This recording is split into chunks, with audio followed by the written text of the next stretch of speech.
যায় না, এটা আমার আগের বারও হইলো। আপনি যেভাবে দেখাইছেন ওভাবেই বসাইছি, কিন্তু হচ্ছে এই না যে কেন। তুমি এইটা আমাকে পাঠিয়েছো যে I can not made image of vanilla vanilla cake show. এইখানে তুমি আমাকে ছবিটাই তো পাঠাওনি। এই যে ফাইলটা আমি আগের দিন ডাউনলোড করলাম, এটা ডিলিট করে দাও। এই যে সঞ্জিদার নামে ডাউনলোড করেছি এটা, আমি এটাকে খুলেছিলাম ওপেন উইথ সাবলাইমে।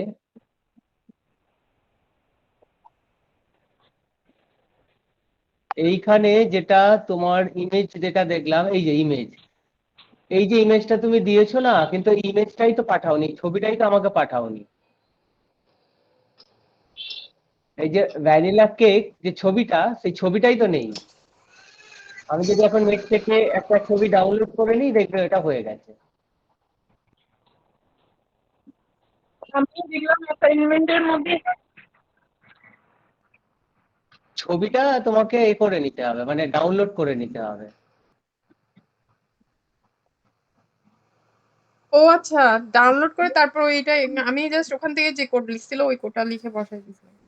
না না, এখান থেকে ডাউনলোড করবে, অথবা এখান থেকে তুমি ইমেজ এই কপি লিংক অ্যাড্রেস করে দেবে, করে তাহলে পাথটা বসাবে এখানে গিয়ে, তখন আর এইখানে পাথটা বসাবে, পুরো পাথটা। আর না হলে এটাকে ডাউনলোড করে নেবে, রাইট ক্লিক করে সেভ ইমেজেস অ্যাজ বলে, যে তোমার ফোল্ডারই আমি সেভ করে দিচ্ছি, নাম দিচ্ছি ওই নামে, যে নামটা আছে ভ্যানিলা কেক।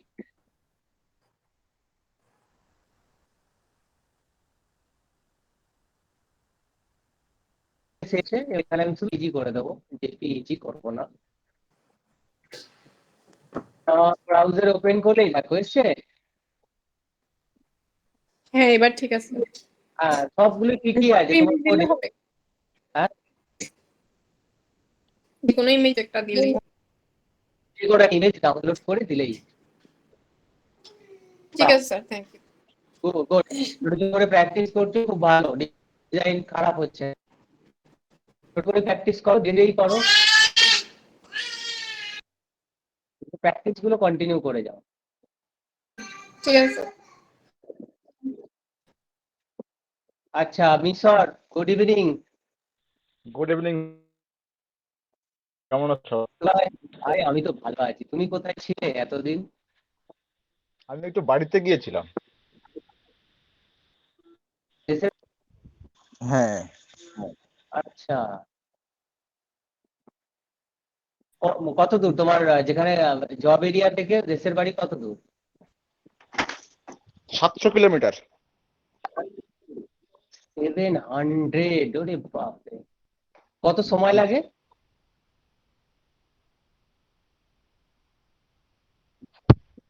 কত, 10 22 ঘন্টা? ঘন্টা? 22 22 ঘন্টা? পুরোটাই ট্রেনে? হ্যাঁ, বাসে বাসে। বাসে? মানে বাসে একটানা 22 ঘন্টা?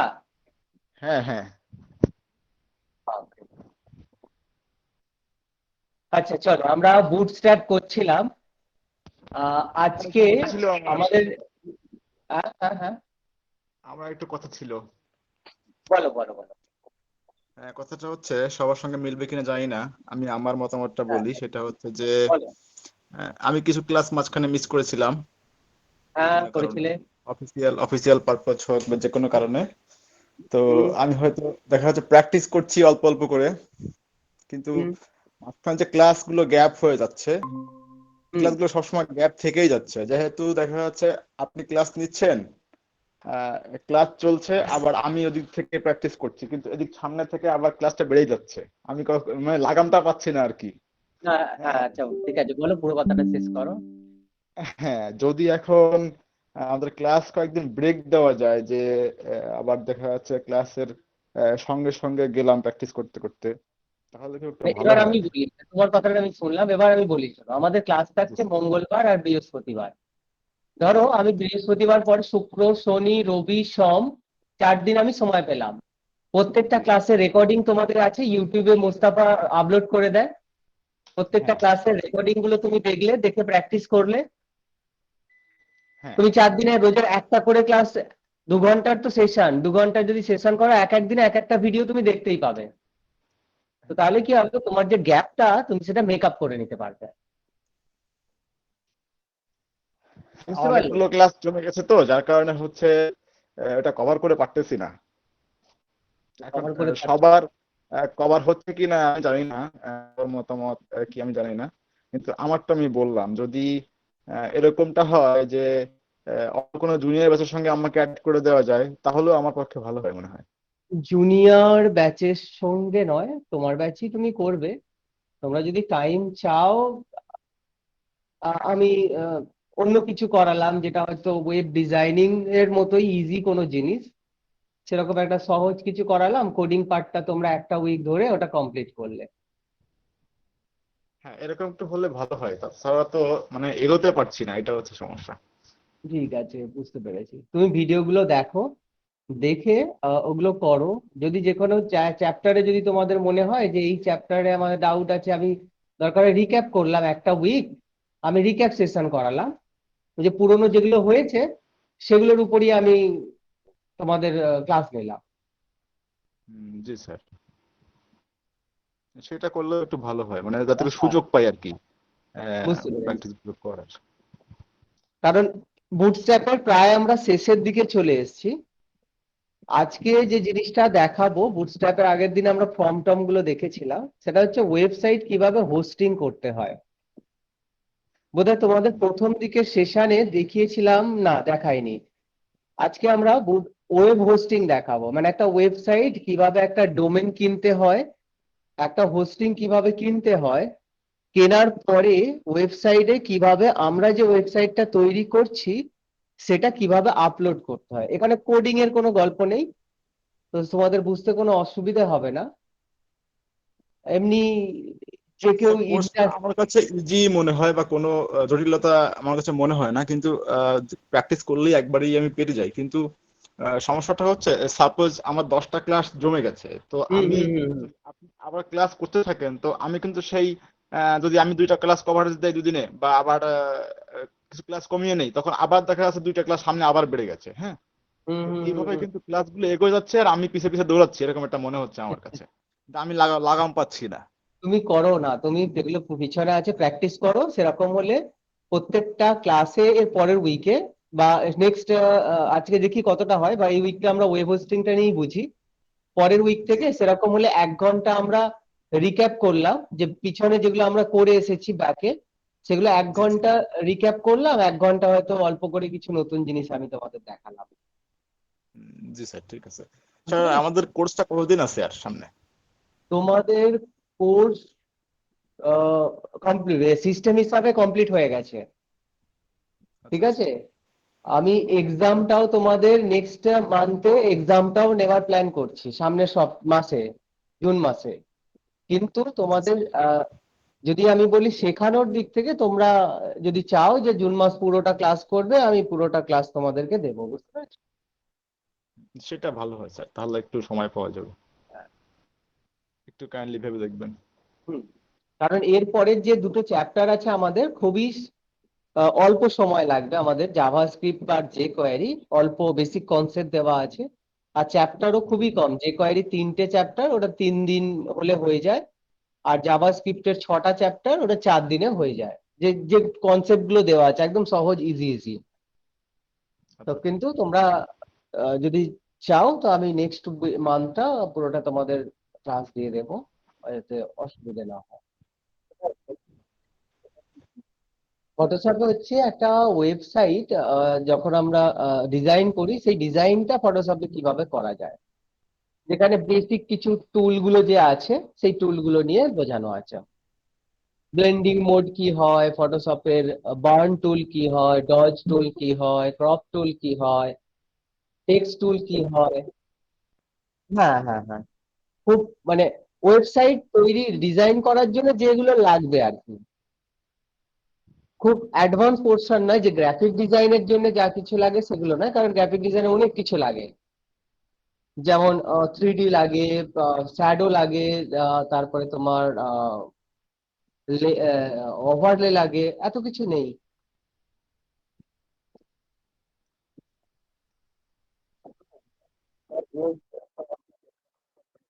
রিয়াক্টের দুটো, রিয়াক্ট জেএসটাই তো রিয়াক্ট। রিয়াক্ট নেটিভ হচ্ছে আলাদা, মোবাইলের জন্য তৈরি করা হয় রিয়াক্ট নেটিভ। জাভাস্ক্রিপ্ট যদি তুমি মোটামুটি ভালো করে শিখতে পারো তাহলে তুমি রিয়াক্ট শিখতে পারো, মানে রিয়াক্ট জেএস যেটা।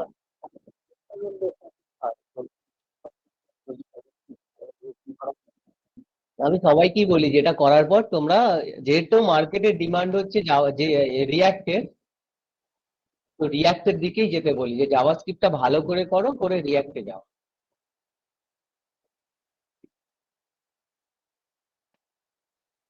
কারণ রিয়াক্ট খুব ডিফিকাল্ট নয়, খুব ইজি কনসেপ্ট আছে রিয়াক্টে। বেসিক জাভাস্ক্রিপ্ট যদি জানা যায়, রিয়াক্ট খুব ইজিলি আমরা করতে পারি।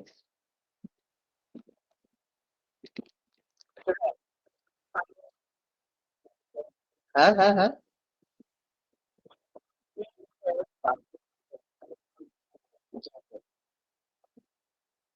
জানি না। বুটস্ট্র্যাপের মতোই, যেমন ডব্লিউ থ্রি নিজস্ব একটা সিএসএস আছে, ডব্লিউ3 সেরকমই। ডব্লিউ3 নিজস্ব বুটস্ট্র্যাপের মতো সিএসএস ফাইল আছে, সেরকমই ওরকম বিভিন্ন কোম্পানি তাদের নামে চালাচ্ছে। আচ্ছা চলো, আজকে আমি যেটা দেখাবো বুটস্ট্র্যাপের যে জিনিসটা, হ্যাঁ বলো, কেউ হ্যান্ড রেজ করেছো, স্যার বলো।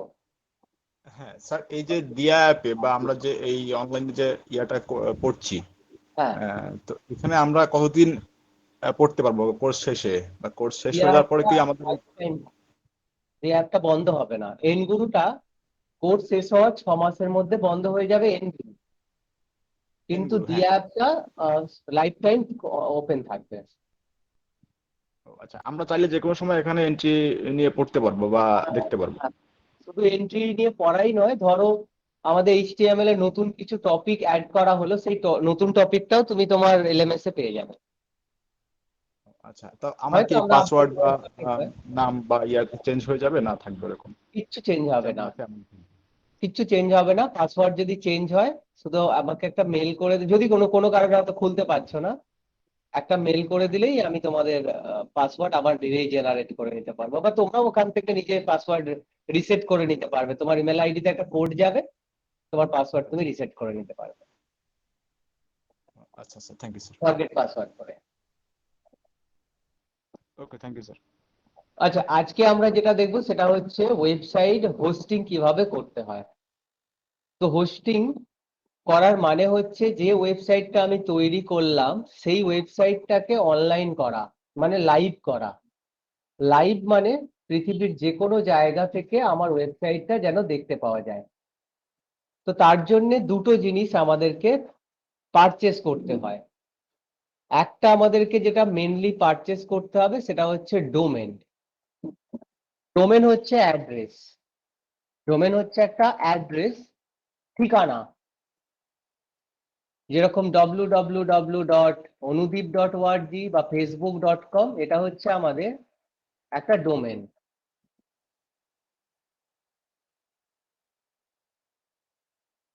আর এই ঠিকানা ধরে আমাদের কোথায় যেতে হবে না, কারো একজনের বাড়ি যেতে হবে। বাড়ি মানে যেখানে আসবাবপত্র থাকবে, যেখানে উম, মানুষজন থাকবে, যেখানে লোকজন।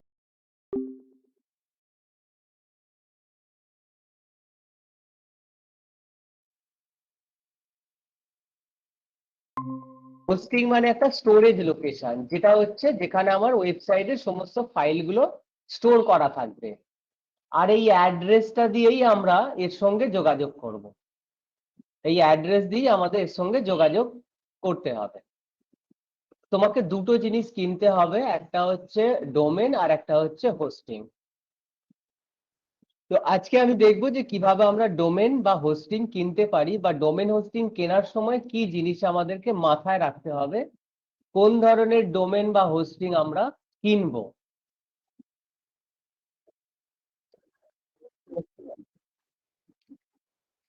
হ্যাঁ, প্রথম পেজ খুলবে সেটা হচ্ছে index.html। প্রত্যেকটা ওয়েবসাইটে একটা পেজ থাকবে ইন্ডেক্স, ইন্ডেক্স পেজ হচ্ছে সবার প্রথম ওপেন হবে।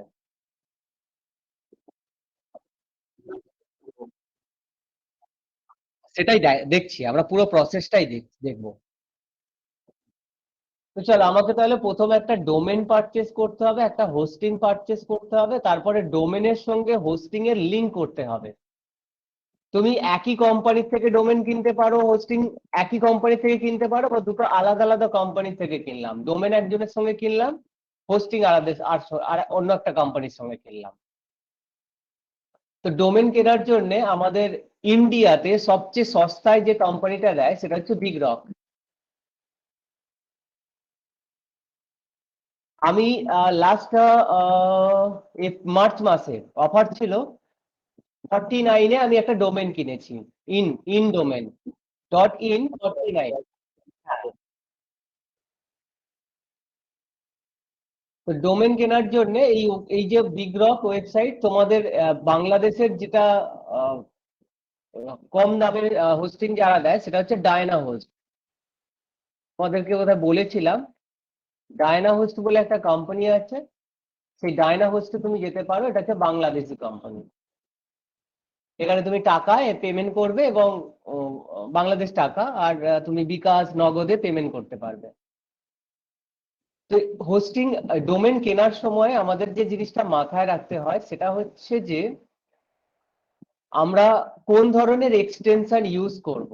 যেমন এখানে দিয়েছে .com হচ্ছে আমার 799, .net 949, .in, .org, তোমার co.in, .biz, .me, সেগুলো বিভিন্ন এক্সটেনশন থাকে।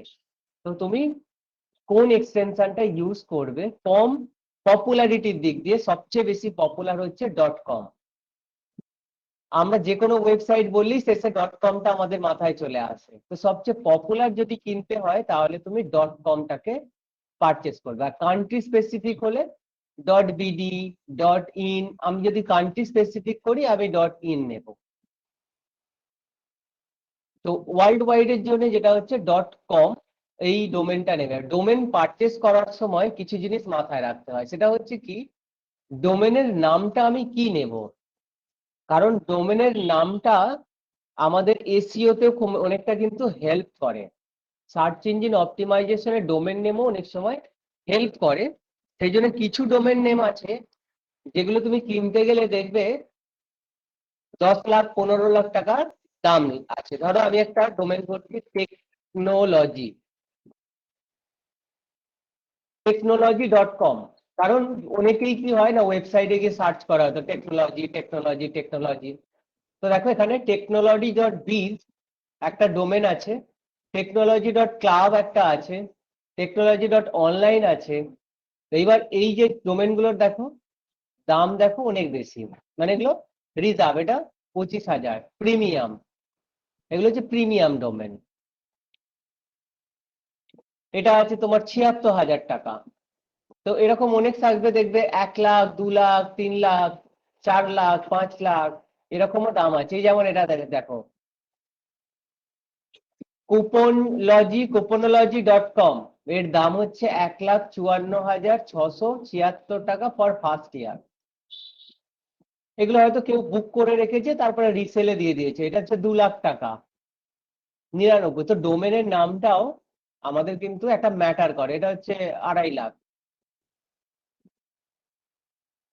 তো ডোমেনের নেম আমরা কিভাবে দেবো না, ডোমেনের নেম হচ্ছে কোম্পানির নেমে বেসিক্যালি হয়। এটা 3 লাখ টাকা 4 লাখ টাকা মতো। কোম্পানির যে নাম, এই যে স্টারলজি, কোম্পানির নেমে ডোমেনের নাম হয়। আর একটা জিনিস হয়, যদি তুমি বলো যে আমি কোন কিওয়ার্ড সবচেয়ে বেশি সার্চ হচ্ছে তার উপরে আমরা ডোমেনটা পারচেস করব। তো এখানে আমাদের গুগলে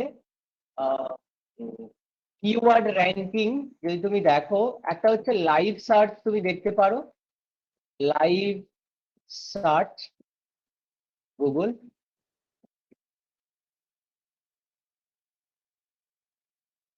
তো trends.google.com, trends.google.com এই যে ওয়েবসাইটটায় তুমি যদি যাও, তো এখানে দেখতে পাবে যে ট্রেন্ডিং কি এখন সবচেয়ে বেশি হচ্ছে। নিচে থেকে আমরা অল রিজিয়ন ইন্ডিয়া সিলেক্ট করে নিলাম।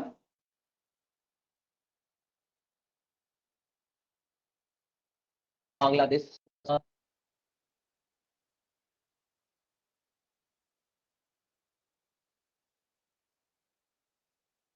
ইন্ডিয়া। সো ইন্ডিয়াতে আমরা লাইভে এখান থেকে মাল্টিপল তুমি করতে পারো, মাল্টিপল উইন্ডোতে তুমি দেখতে পাবে যে সবচেয়ে বেশি কি সার্চ হচ্ছে এখন লাইভ। এটা তো লাইভ ট্রেন্ডিং যে কি কি সার্চ হচ্ছে। এরপরে আমরা ওই যে ওয়েদার দিল্লি কেউ সার্চ করছে, এটা কেউ মিশন ইম্পসিবল, কেউ কারো সিনেমা দেখার ইচ্ছা হয়, বাংলাদেশ ভার্সেস শ্রীলঙ্কা ম্যাচ আছে হয়তো, ওমেন্স আইপিএল, ফাদার্স ডে। এইবার আমাদের এখানে যেটা দরকার কিওয়ার্ড র্যাঙ্কিং, মানে কোন কিওয়ার্ডটা সার্চ, কোন কিওয়ার্ডটা সার্চ আমাদের এই 2000 চেয়ে বেশি হয়ে যায়। তার উপরে বেস করেও তুমি কিন্তু তোমার ডোমেন কিনতে পারো। তো গুগলে গিয়ে আমরা লিখলাম মোস্ট সার্চ কিওয়ার্ড,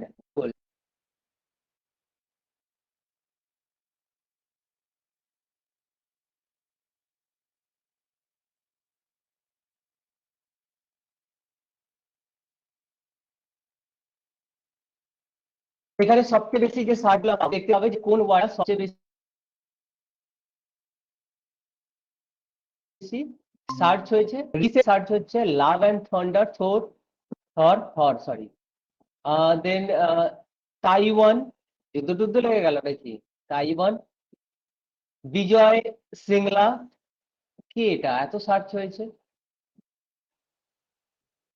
এইবার ইয়ার ওয়াইজ তুমি দেখতে পারো যে এই ইয়ারে 2021-এ সবচেয়ে বেশি কি সার্চ হয়েছে।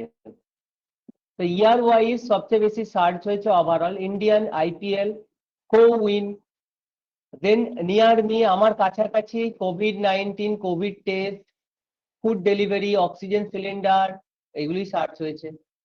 দেন হাউ টুর মধ্যে এগুলো সার্চ হয়েছে। দেন ব্ল্যাক ফাঙ্গাস, দেন এইখান থেকে মুভিজ। এবার তুমি কোন ক্যাটাগরির ওয়েবসাইট তৈরি করতে চাইছো তার উপরে তুমি একটা ওভারঅল আইডিয়া পেয়ে যাবে লোক কি কি রিলেটেড কি লিখে সার্চ করতে পারে। এখান থেকে আমরা অপটিমাইজও করতে পারি, আমরা যেটা ডিজিটাল মার্কেটিং এর আমাদের চ্যাপ্টার, সেটা আমরা করতে পারি। এখান থেকে একটা ডিটেলস পাই, এখানে তুমি সো মোর রেজাল্ট এখানে তুমি পেয়ে যাবে। এবার এখান থেকে তুমি একটা আইডিয়া পাবে যে আমি কি রিলেটেড ওয়েবসাইট তৈরি করবো এবং কি দিলে আমার সুবিধে হয়, সেই রিলেটেড তোমাকে ডোমেনটা নিতে হবে। আর নর্মালি কি হয়, কোম্পানির নামে ডোমেন হয়। যেমন আমি যদি একটা কোম্পানির নাম বলি national institute of information technology, এত বড় ডোমেনের নাম হবে না। ন্যাশনাল মানে ইনস্টিটিউট মানে আই, ইনফরমেশন মানে আই, টেকনোলজি ইজ টি। যেমন IIT, Indian Institute of Technology, so IIT কে মানে আইআইটি খড়গপুর বা কানপুর, তো কানপুর পুরোটা লেখা আছে। আর আইআইটি কানপুর, আইআইটি মাদ্রাজ, তো ছোট করে সেই ফুল ফর্মটা, বড় ফর্মটার একটা ছোট্ট ফর্ম এখানে লিখে আমরা ওয়েবসাইটের ডোমেনটা সার্চ করে থাকি। এবার তুমি সেইভাবে ডোমেন তুমি রেজিস্টার করে নেবে। সেখানে গিয়ে আমি সার্চ করলাম আমার ডোমেনের নাম। ধরো আমি সার্চ করতে চাইছি যে আমি একটা টেকনোলজি রিলেটেডই কিছু বলবো, টেক মাইন্ড।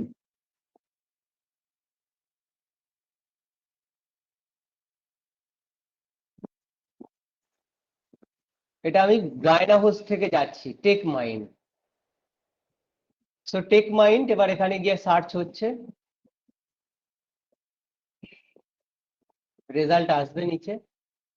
টেক মাইন্ড এই যেখানে দেওয়া আছে দেখো, techmind.xyz অ্যাভেলেবেল আছে, গিভ মি মোর সাজেশন।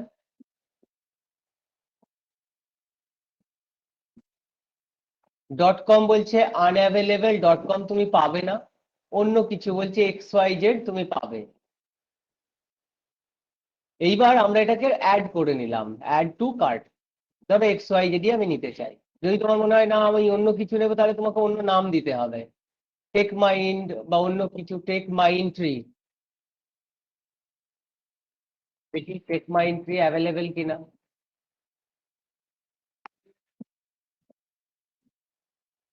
না, এটাও বলছে টেক মাই এন্ট্রিও আনঅ্যাভেলেবেল।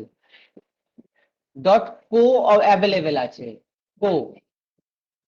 তো এটার দাম 2500 টাকা, কিন্তু বাংলাদেশ টাকায় 2500 টাকা। তাহলে আমি ছোট অল্প একটাই নিচ্ছি, XYZ অ্যাড টু কার্ট করে নিলাম। এগুলো আছে, টিভি অ্যাভেলেবেল আছে, ওয়ার্ড জিও অ্যাভেলেবেল আছে, টপ আছে, ও আছে, নেট আছে, এই দামগুলো অ্যাড করার পর এবার ভিউ কার্ডে চলে যাও। ভিউ কার্ডে গিয়ে এইখানে দেখে নেবে যে 199 টাকা। এইবার তোমাকে যেটা দেখতে হবে সেটা হচ্ছে যে নেক্সট ইয়ারে আমার রিনিউয়াল ফিস কত। প্রথম বছরে তো দেখে নিলাম 199 টাকা কম দাম, পরের বছরে তোমার রিনিউয়াল ফিস দেখে নাও 1350, কিন্তু সস্তা নয় এটা। পরের বছর কিন্তু তোমার 1350 দিতে হবে, এটা এই বছরে প্রথম জয়েন করছো বলে কমে দিচ্ছে। তো তুমি সেটা আগে দেখবে যেখানে নেক্সট ইয়ারে আমার কত রিনিউ চার্জ কত লাগবে। তা আমি এটা নেব না, কারণ এটা আমার পরের বছরে আমি এটাকে রিমুভ করে দেব। পরের বছরে গিয়ে আমাকে আরো বেশি দিতে হবে।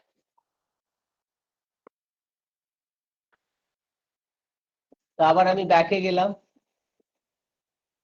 ধরো আমি এখানে গেলাম অনুদীপ, BRAC, অনুদীপ ব্র্যাক। হ্যাঁ, .com অ্যাভেলেবেল। কত বাংলাদেশ টাকায়? 950 টাকা, অ্যাড টু কার্ট। এবার আমরা ভিউ কার্টে গেলাম। এইবার এইখানে গিয়ে একটা নোটিস করো জিনিস, নেক্সট ইয়ারে রিনিউয়াল ফিজও 950 টাকা। এটা হচ্ছে .com এর একটা অ্যাডভান্টেজ। .com এর যা দাম থাকে রিনিউয়াল ফিজও তাই থাকে। তো সবচেয়ে বেটার হয় তুমি যদি .com কেনো, বা তুমি কান্ট্রি স্পেসিফিক .bd কিনতে পারো। তো আমাকে টোটাল 5% ভ্যাট নিয়ে টোটাল দাম পড়ছে 997 টাকা। এবার এখানে দেখবে একটা অনলাইন চ্যাট খুলে যায়। অনেক ওয়েবসাইটে, ম্যাক্সিমাম তুমি ওয়েবসাইটে গেলে তো এখানে কিছু চ্যাটে দেখা যায়। ধরো হাই লিখলাম, চ্যাটে কি দেয়, অনেক সময় ডিসকাউন্ট দেয়, যে 10% ডিসকাউন্ট কোড, কোনো কিছু ডিসকাউন্ট কোড যদি থাকে এরা দেয়, প্রোমো কোড যেটা বলি।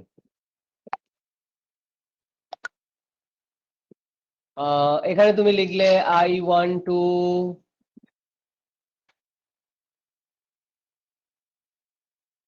Two purchase new domain, is there any promo code available.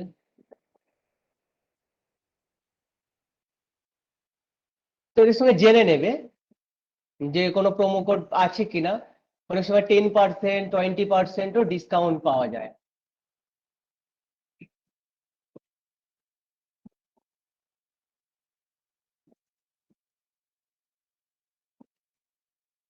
ভাইয়া ডোমেন এন্ড হোস্টিং এর সাথে SSL করে দিবে? না, SSL তোমাকে আলাদা করে কিনতে হবে। যখন হোস্টিং কিনবো আমরা, তখন আমাদের SSL টা কিনে নিতে হবে। এই সরি, ডোমেনটাই যখন আমরা রেজিস্টার করবো ওখানে SSL অপশন দেবে আমাদের। মানে কিছু অপশন আমাকে দেয়নি, চলো যদি দেয় পরে অ্যাড করে নেব। চেক আউট গেলাম,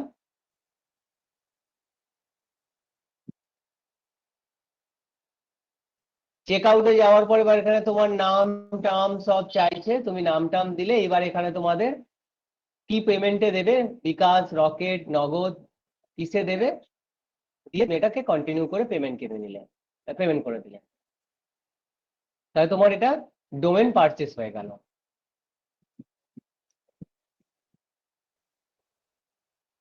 তো আমিও যদি যাই এখানে, ধরো IIT নয়, আমি এখানে অনুদীপ ব্র্যাক, সেখানে .com আমাকে দেখাচ্ছে না, বিকজ .com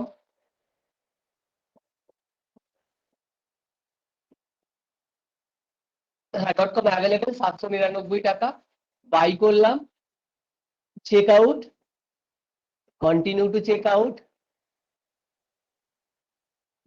এইবার এখানে আমাকে দেখাচ্ছে 1 ইয়ারের কত ফিজ আছে, প্রোটেক্ট কন্ট্যাক্ট, সিকিউরিটি, লিকুইডিটি কিছু দেওয়ার দরকার নেই, অনেক সময় থাকে। দেন 942 টাকা আমার এখানে পড়ছে, দেন তুমি এটাকে পারচেস করে নিলে। এবার আমরা যাব আমাদের হোস্টিং কিনতে। তো পারচেস করলাম আমি আমার ডোমেনটা, বা ডোমেন কেনার পর ডোমেনটা কার্ডে অ্যাড করে রাখলাম, এবার হোস্টিংটা আমরা অ্যাড করবো, একবারে পেমেন্ট করব, ঠিক আছে চলো কার্ডে থাক। এবার হোস্টিং কেনার সময় মাথায় রাখতে হয় কি হোস্টিং কিনবো। হোস্টিং বিভিন্ন রকমের হোস্টিং আছে, যেমন আছে শেয়ার হোস্টিং, যেটাকে আমরা বলি সবচেয়ে চিপ হোস্টিং। শেয়ার হোস্টিং মানে একটা কম্পিউটার, যে কম্পিউটারটাকে মাল্টিপল ইউজারকে দেওয়া হয়েছে যে তুমি ইউজ করো, ডেডিকেটেডলি তোমার জন্য একটা কম্পিউটার নয়, কিন্তু তোমার জন্য একটা, হ্যাঁ, যারা মার্কেট সরি ভাই ইন্টারপ্রাইজ, যারা মার্কেট প্লেসে ওয়ার্ক করবে লেটস সে হচ্ছে তারা কি শেয়ার হোস্টিং কিনবে নাকি এমনি কিনবে? না তারা ডিপেন্ড করে তারা কোন হোস্টিং কিনছে। বড় কোম্পানি হলে তারা ক্লাউড হোস্টিং কেনে। ক্লাউড হোস্টিং হচ্ছে দেখাই আমি তোমাদেরকে। ক্লাউড হোস্টিং হচ্ছে সিকিউর। আমার AWS এর অ্যাকাউন্ট থেকে, তো অ্যামাজন ওয়েব সার্ভিস যেটা, বা তোমার আলিবাবা, গুগল ক্লাউড, মাইক্রোসফটের অ্যাজিওর,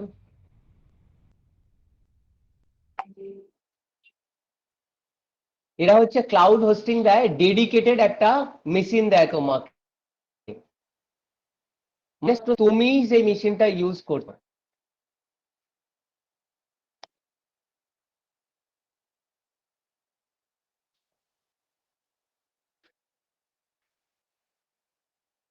এই যেখানে মেসেজে রিপ্লাই দিয়েছে, sir for only domain offer is not available but we have some combo offer, if you want I can share. Yes,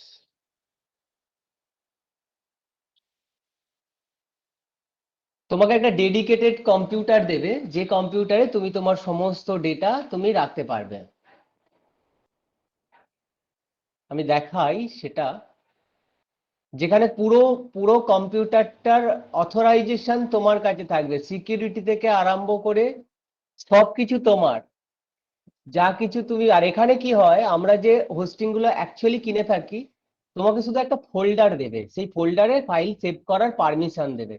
তোমাকে কোনো ফোল্ডার, তোমার C drive, D drive access করার তোমার পারমিশন থাকবে না। তুমি ওদের সার্ভারে ঢুকতে পারবে না, কম্পিউটারে ফায়ারওয়ালে কোনো সেটিং এ চেঞ্জ করতে পারবে না, নেটওয়ার্ক কিছু চেঞ্জ করতে পারবে না। তো বড় কোম্পানি যেটা করে তারা হচ্ছে ক্লাউড হোস্টিং কেনে। আর মিডিয়াম রেঞ্জের যে কোম্পানিগুলো আছে তারাও হোস্টিং কেনে, তারা এমনি নর্মাল তোমার ডেডিকেটেড হোস্টিং কিনতে পারে বা শেয়ার হোস্টিং ও কিনতে পারে। আর মার্কেট প্লেসে তুমি যে কোম্পানির সঙ্গে ডিল করছো, যদি ছোট মোটো কোম্পানি হয় তারা শেয়ার হোস্টিং কিনেই তোমাকে দেবে।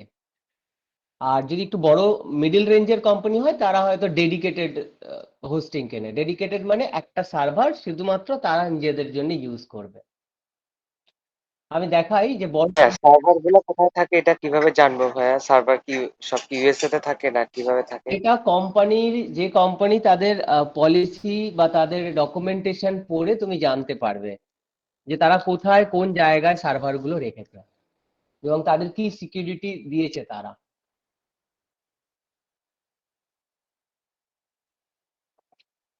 এই যে দেখো 2GB hosting plus .com domain package, এটা একটা লিঙ্ক দিয়েছে, এটাই কিনে এইটা দিয়ে তুমি ক্লিক করলেই এই দেখো খুব কমে পেয়ে যাচ্ছ, 2GB হোস্টিং পাচ্ছ, .com ডোমেন পাচ্ছ 1599 বাংলাদেশ টাকায় পেয়ে যাচ্ছ। তো সবসময় যখন তুমি কিনতে যাবে এরকম তুমি একটু চ্যাট করে নেবে। আচ্ছা, আমি যেখানে ছিলাম ওখান থেকে শুধুমাত্র শুধু শুধু আমি আসছি, ডাইভার্ট হয়ে যাচ্ছি। ধরো আমি এখানে, এই যে এটা হচ্ছে আমার AWS এর অ্যাকাউন্ট। আমার এখান থেকে আমি যেটা করতে পারি, আমি নিজে সার্ভার তৈরি করে নিতে পারি। ধরো এখান থেকে আমি চুজ করে নিতে পারি আমি কোন কম্পিউটার ইউজ করব, আমি লিনাক্স ইউজ করব না আমি ম্যাক ইউজ করব না আমি উইন্ডোজ ইউজ করব, আমি কোন কম্পিউটার নেব। যেমন আমার একটা ওয়েবসাইট দরকার যেটা উইন্ডোজে চলবে, তো আমি উইন্ডোজ সিলেক্ট করে নিলাম। এইখানে আমি সিলেক্ট করতে পারি যে আমি কত জিবি র্যাম নিতে পারি। এটা আমি 1 জিবি, তুমি চাইলে 32 জিবি র্যাম এই কম্পিউটার তুমি নিতেই পারো, তার জন্য আলাদা আলাদা দাম হবে। আমি ফ্রিতেই নিলাম 1 জিবি র্যাম, মানে আমার একটা কম্পিউটার একটা সিপিইউ 1 জিবি র্যাম আমি পাচ্ছি। দেন আমি গেলাম এখানে, যাওয়ার পরে যেমন আছে থাক স্টোরেজ, কত জিবি তুমি স্টোরেজ নেবে, তোমার কম্পিউটারে সি ড্রাইভে কত স্টোরেজ থাকবে। আমি বললাম ধরো 30 জিবি থাক।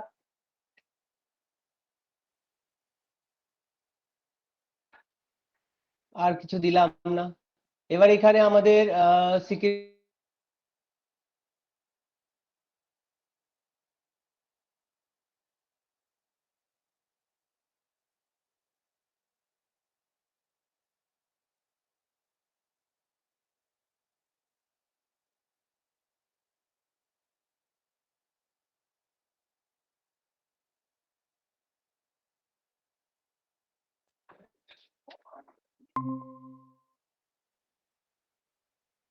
নিয়ে কেউ ব্যাপার আমাকে এখানে তৈরি করতে দিচ্ছে না।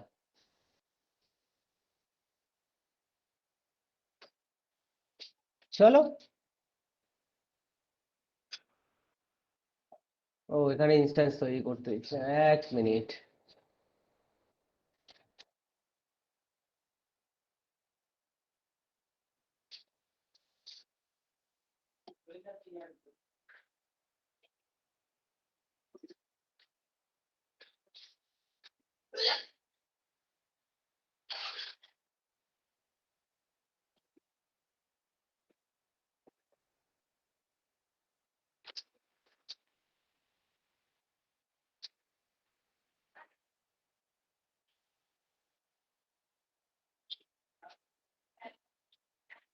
এখান থেকে পেয়ে যাবো।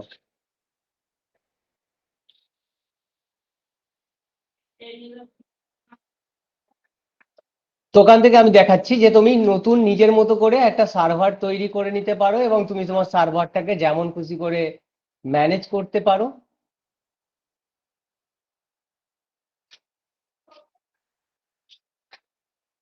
এটা হচ্ছে AWS বা আলিবাবা হতে পারে বা ক্লাউড হতে পারে, তোমার গুগল ক্লাউড।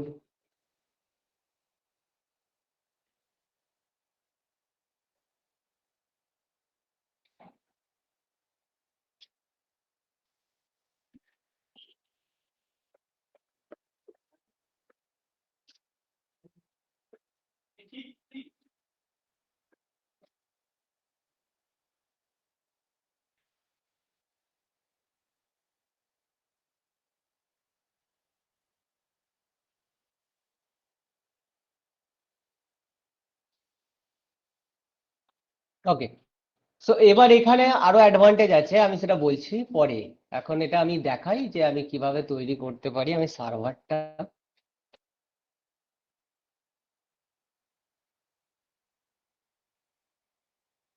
তো সার্ভার আমি নিলাম Windows, Windows next, next 30 GB, next security group, next, next launch, acknowledge, launch. আমার ইনস্ট্যান্স লঞ্চ হয়ে গেছে, ভিউ করলাম। তো এখানে আমি একটা সার্ভার তৈরি করে নিই, যেটা যেমন নিজস্ব সার্ভার। সার্ভারের নাম দিয়ে দিলাম মাই সার্ভার।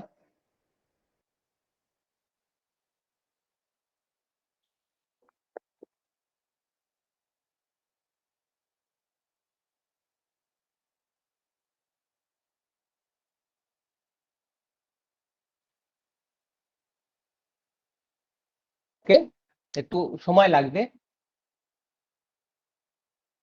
এটা পেন্ডিং আছে। এটা স্ট্যাটাস অ্যাক্টিভ হয়ে গেলেই আমরা এটাকে শুরু করতে পারি, মানে এই সার্ভারটাকে আমরা রান করাতে পারি। হয়ে গেছে রানিং। এবার কানেক্ট করলাম আমরা এখানে। কানেক্ট করার পর এখানে আরডিবি, তো একটা ফাইল ডাউনলোড করতে দেবে, এটা ফাইলে আমরা ডেস্কটপে ডাউনলোড করে নিলাম। আর এইখান থেকে আমাকে একটা এই যে তোমার আইপি দেবে আর দেবে গেট পার্ট। তার জন্য আমাকে একটা কি অ্যান্ড পেয়ার ডাউনলোড করে নিতে হয়, যেটাকে আমি আর একবার করি। হ্যাঁ, এপিআই কি কোনটাকে বলে? এপিআই আলাদা জিনিস, এপিআই পরে বোঝাবো।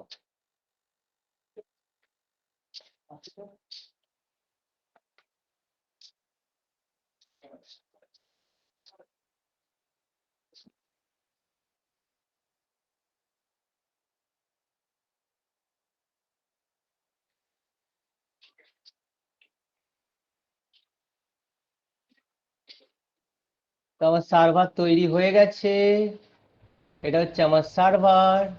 দুটো সার্ভার তৈরি করেছি, উপরের সার্ভারটাকে আমি ডিলিট করে দিতে পারি। Start minute. ভাইয়া, হ্যাঁ, এবারে মাই এসকিউএল এই কথাটা কেন সবাই বেশিরভাগ ক্ষেত্রে ইউজ করে? কি কি কি? মাই এসকিউএল এই কথাটা বেশি ইউজ হয় কেন? MySQL একটা ডেটাবেস, যার মধ্যে হিউজ ডেটা আমরা স্টোর করতে পারি। যেমন আমরা এক্সেলে ডেটা স্টোর করি, কিন্তু এক্সেলের একটা লিমিট থাকে, যেখানে হিউজ ডেটা যখন স্টোর করবো এক্সেল সাইজ এত বড় হয়ে যায় যে পরে যখন তুমি এক্সেল ফাইলটাকে খুলবে তখন এক্সেল ফাইল দেখবে অনেক সময় লাগছে তোমার ওটা হতে। আর 4 মিনিট সময় লাগবে, 4 মিনিট আমরা অন্য কিছু দেখি। এসকিউএল হচ্ছে একটা ডেটাবেস, তো 4 মিনিট পরে আমরা এটা তোমার ডাউনলোড করি, তারপরে দেখবো যে সার্ভারটা কিভাবে আমরা ইউজ করতে পারি। এই সার্ভারটা তোমার নিজের ডেডিকেটেড হতে পারে, বা তুমি যেখান থেকে আমরা ফিরে এলাম, বা তুমি নিজে সার্ভার না করে নিজে ম্যানেজ করতে চাও না, আমি কম দাম, যখনই তুমি একটু ডেডিকেটেড যাবে তখন তোমার কি হচ্ছে, একটা কম্পিউটার তোমাকে দিচ্ছে, তো তার জন্য তোমার সঙ্গে টাকাটাও ছিঁড়ে যায়। এই বাঁদিকে সেই অপশনগুলো দেওয়া আছে যে তুমি কোন ধরনের শেয়ার নেবে।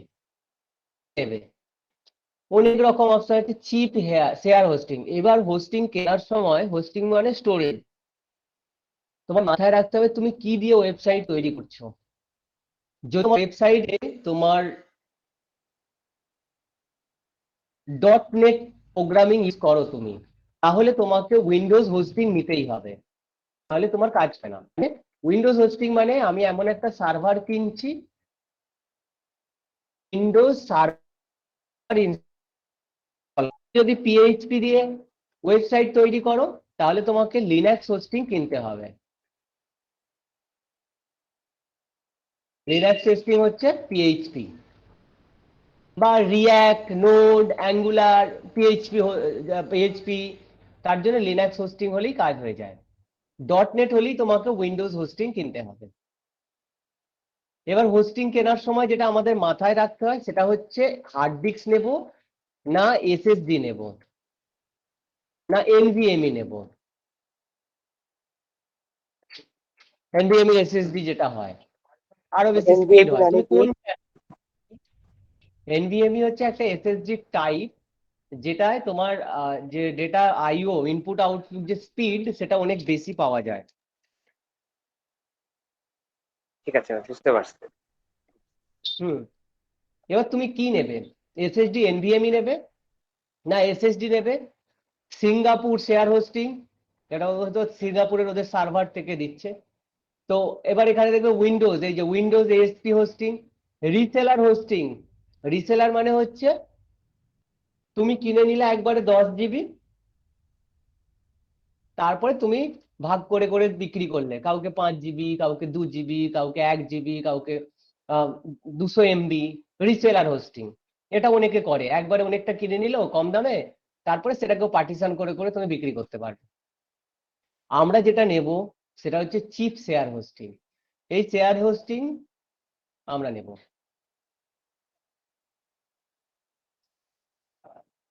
এইবার এই চিপ শেয়ার হোস্টিং কেনার সময় এই জায়গাটা তোমাদের দেখতে হবে কত জিবি স্টোরেজ দিচ্ছে, কোন টাইপের স্টোরেজ দিচ্ছে। এসএসডি এনভিএমই দিচ্ছে আমাকে 100 GB মান্থলি ব্র্যান্ডউইথ। ব্র্যান্ডউইথ মানে হচ্ছে তোমার যে ডেটা ট্রান্সফার হবে, তোমার ওয়েবসাইট কেউ তো অ্যাক্সেস করবে, ওয়েবসাইট অ্যাক্সেস করাই মানে তার কাছে কিছু, তোমার কাছে কিছু রিকোয়েস্ট আসবে, মানে তোমার এখান থেকে ডেটা ওর কাছে ডাউনলোড হবে, তো কতটা তোমায় মান্থলি সেই জিবিটা কত দেবে, কটা ডোমেন অ্যাড করতে পারবো, আর সাব ডোমেন কটা অ্যাড করতে পারবো, 30টা, এফটিপি 50টা অ্যাকাউন্ট অ্যাড করা যাবে, 50টা ডেটাবেস তৈরি করতে পারবো, 20টা ইমেল আইডি মানে ডোমেনের নামে যে ইমেল আইডি হলো @অনুদীপ.org।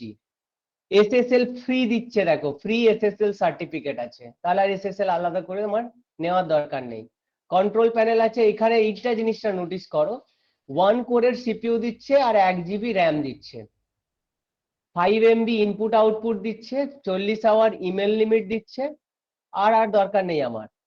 আমার বাকি এবার আপ টাইম দিচ্ছে, গ্যারান্টি 99.99% গ্যারান্টি দিচ্ছে। এবার এখানে দিয়েছে দেখো PHP, node JS, ruby, perl, python, এই ধরনের সফটওয়্যার, এই ধরনের দিয়ে যদি সফটওয়্যার তৈরি করো তুমি এতে স্টোর করতে পারবে।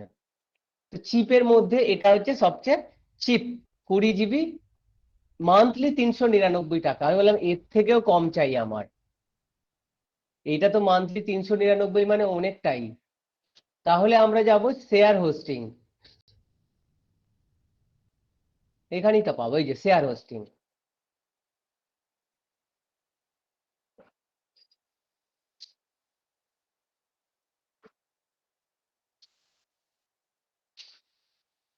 আচ্ছা এখানে আমি এটা করে নিই ততক্ষণ।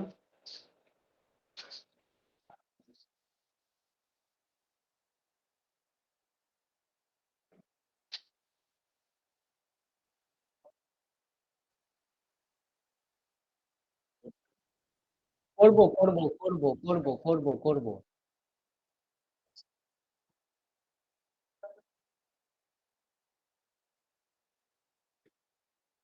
তো এবার দেখো আমি আমার সার্ভারের সঙ্গে কানেক্ট করছি, ইউজার নেম, পাসওয়ার্ড, ইয়েস।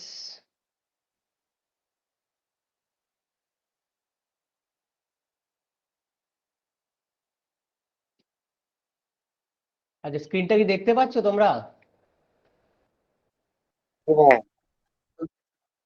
হ্যাঁ দেখো এটা হচ্ছে আমার একটা ভার্চুয়াল কম্পিউটার, আমার এখানে নেই, ভার্চুয়াল মানে আমার এখানে নেই, দূরে আছে, এবং এটা একটা কম্পিউটার যেটা আমাকে অ্যামাজন দিচ্ছে। এবার তুমি এখানে ওয়েবসাইট লঞ্চ করো, তোমার সফটওয়্যার লঞ্চ করো, যা খুশি করো, তুমি তোমার প্রাইভেট নেটওয়ার্কের সঙ্গে কানেক্ট করো, করে তুমি কাজ করো, করতেই পারো। এটা হচ্ছে আমার সেই কম্পিউটার। এখানে 30 জিবি স্টোরেজ আমরা অ্যাড করেছিলাম, একটা উইন্ডোজ সার্ভার অপারেটিং সিস্টেম। এটা তুমি এখান থেকে মাই কম্পিউটার খুললেই দেখতে পাবে,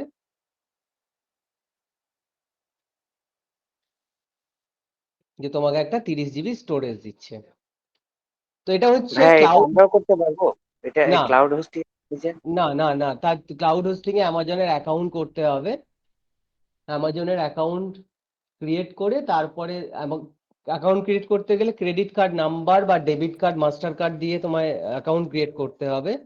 750 ঘন্টা ফ্রি ইনস্ট্যান্স দেবে। এই যে ইনস্ট্যান্সটা আমার রান হচ্ছে, এখানে কাউন্ট হচ্ছে, কিন্তু ধরো এটা আমি 1 ঘন্টা চালালাম, মানে বছরে 1 বছর তোমাকে দেবে ফ্রি 750 ঘন্টা। তারপরে তোমাকে পেড করবে, ঘন্টা হিসাবে ওরা পেমেন্ট নেয়, ঘন্টায় ওই আহ $0.005 এরকম নেয়। তোমরা করতে পারবে না, আমার অ্যাকাউন্ট আছে, ওই আমি এডব্লিউএস ওই পরীক্ষা দিয়েছিলাম, আমার অ্যাকাউন্ট ওই জন্য হয়েছে। তো এখানে আমাকে দেখাচ্ছে আমার আইপি অ্যাড্রেস কি আছে, কি ইনস্ট্যান্স আছে, কোন জায়গায় আমি এটা আছি, এখানে কোন আর্কিটেকচার আছে, টোটাল র্যাম কত আছে। এবার এখান থেকে তুমি তোমার সফটওয়্যার ইনস্টল করতেও পারো। আমার এটা দিস পিসি, এই যে সি ড্রাইভে 30 জিবি জায়গা দিয়েছিলাম, এই যে 30 জিবি। এবার তুমি এর মধ্যে তোমার সফটওয়্যার ইনস্টল করতে পারো, তুমি কনফিগার করতে পারো, তোমার যা ইচ্ছা তাই করো, তুমি সিকিউরিটি দেবে, যা দেবে চাই দেবে। তোমাকে একটা ডেডিকেটেড কম্পিউটার, ওরা ভার্চুয়াল কম্পিউটার দিয়ে দিয়েছে, ভাই তুমি এটাকে ম্যানেজ করো, কি করবে করো। এটা হচ্ছে আমাদের AWS। আমি এটা ক্লোজ করে দিলাম, আমি ইনস্ট্যান্সটাকে বন্ধ করে দেব, কারণ ইনস্ট্যান্স রান হবে তার জন্য ওরা 750 ঘন্টা দেয় এবং এদের প্রচুর সার্ভিস আছে। এটাকে আমি টার্মিনেট করে দিচ্ছি, ডান, কেটে দিই আমি, লাগবে না আমার।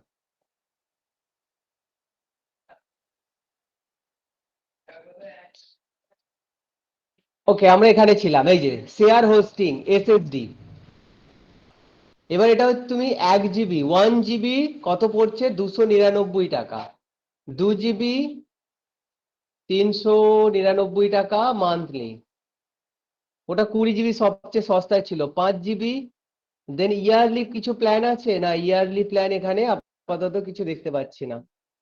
আচ্ছা দেখি আরো কিছু আছে কিনা। তো এখান থেকে তোমাকে দেখে নিতে হবে যে কোনটা তুমি সস্তায় পাচ্ছ, সেই সস্তা হিসাবে তোমাকে নিয়ে নিতে হবে। শেয়ার হোস্টিং,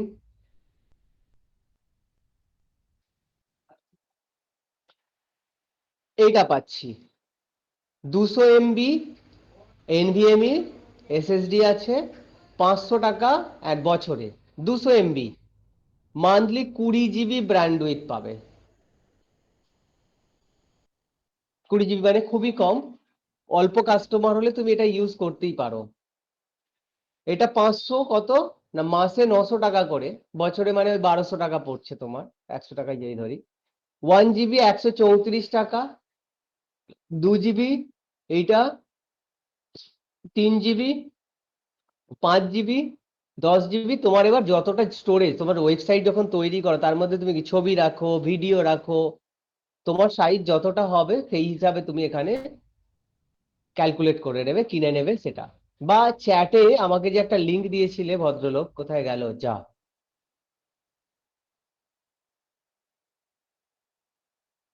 কেটে গেছে।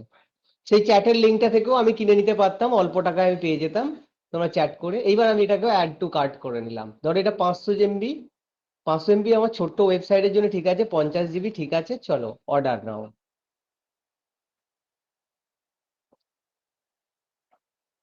এখানে দেখে নেবে SSL দিচ্ছে কিনা। ডোমেন, হ্যাঁ এই তো আমার ডোমেন, এটা আছে অলরেডি, ইউজ করব এটাকেই। এটা মান্থলি নয়, আমি ইয়ারলি প্ল্যান করে নিলাম। তো ইয়ারলি হচ্ছে আমার অ্যানুয়ালি এইটা, আর এটা হচ্ছে 3 বছরের, এটা 2 বছরের। 2 বছরে 1900 টাকা, 3 বছরে 2900 টাকা, আমার 1 বছরই থাক। তো ট্যাক্স নিয়ে আমার দাম পড়ছে এই যে এটা 1048 টাকা। কন্টিনিউ করে দিলাম। এবার এখানে তোমাকে চাইছে ডিএনএস ম্যানেজমেন্ট, এগুলো লাগবে না আমার। আইডি প্রোটেকশন, ইমেল ফরওয়ার্ডিং কিছু লাগবে না আমার। এসএসএল তো আমাকে দিয়েই দিচ্ছে। তো টোটাল দেখো এখানে ডোমেনের দাম পড়ছে 950, আর হোস্টিং পড়ছে 999। দুটো মিলিয়ে আমার পড়ছে 2046 টাকা 1 বছরের জন্য। এবার আমরা এটাকে পেমেন্ট করে দিলাম, কন্টিনিউ করলাম। তোমার first name, last name, email ID, তোমার মোবাইল নাম্বার, বিলিং অ্যাড্রেস, তোমার বাড়ির যে ঠিকানা আছে, তোমার ট্যাক্স আইডি অপশনাল, দিতে হবে না। কিভাবে তুমি জানলে? আমি ফেসবুক থেকে বা গুগল থেকে বন্ধুদের সঙ্গে। তোমার এনআইডি আর passport number, date of birth, mobile number দিতে হবে। দেন তোমার একটা পাসওয়ার্ড এখানে জেনারেট করবে, অ্যাকাউন্ট ক্রিয়েট হচ্ছে।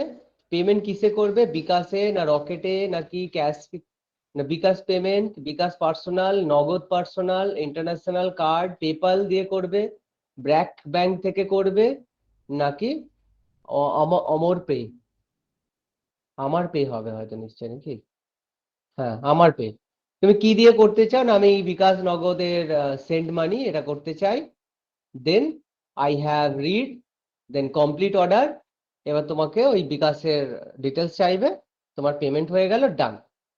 পেমেন্ট হয়ে যাওয়ার পরের স্টেপটা আমাদের ভাইটাল। এর পরের স্টেপটা হচ্ছে আমাদের খুব দরকার। আচ্ছা এতদূর কি বোঝাতে পারলাম যে আমরা ডোমেন হোস্টিং বা কিভাবে কিনবো বা কিভাবে আমরা চুজ করব?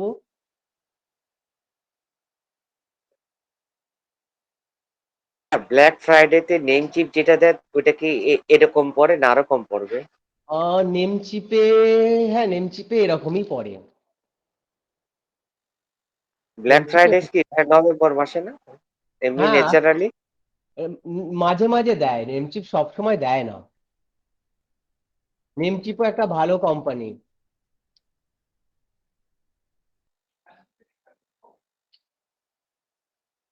নেমচিপেও দেখে নিচ্ছি কত ডোমেনের দাম কত বলছে।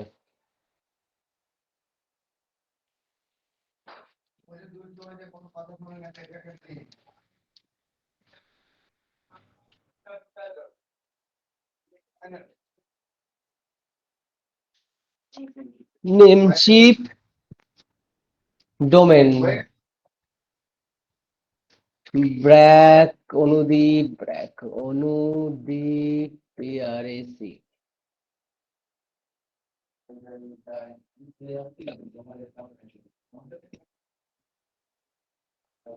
8 ডলার, $9 নিচ্ছে। $9 মানে হচ্ছে তোমার বাংলাদেশ টাকায় কত পড়বে? বিডিটি টু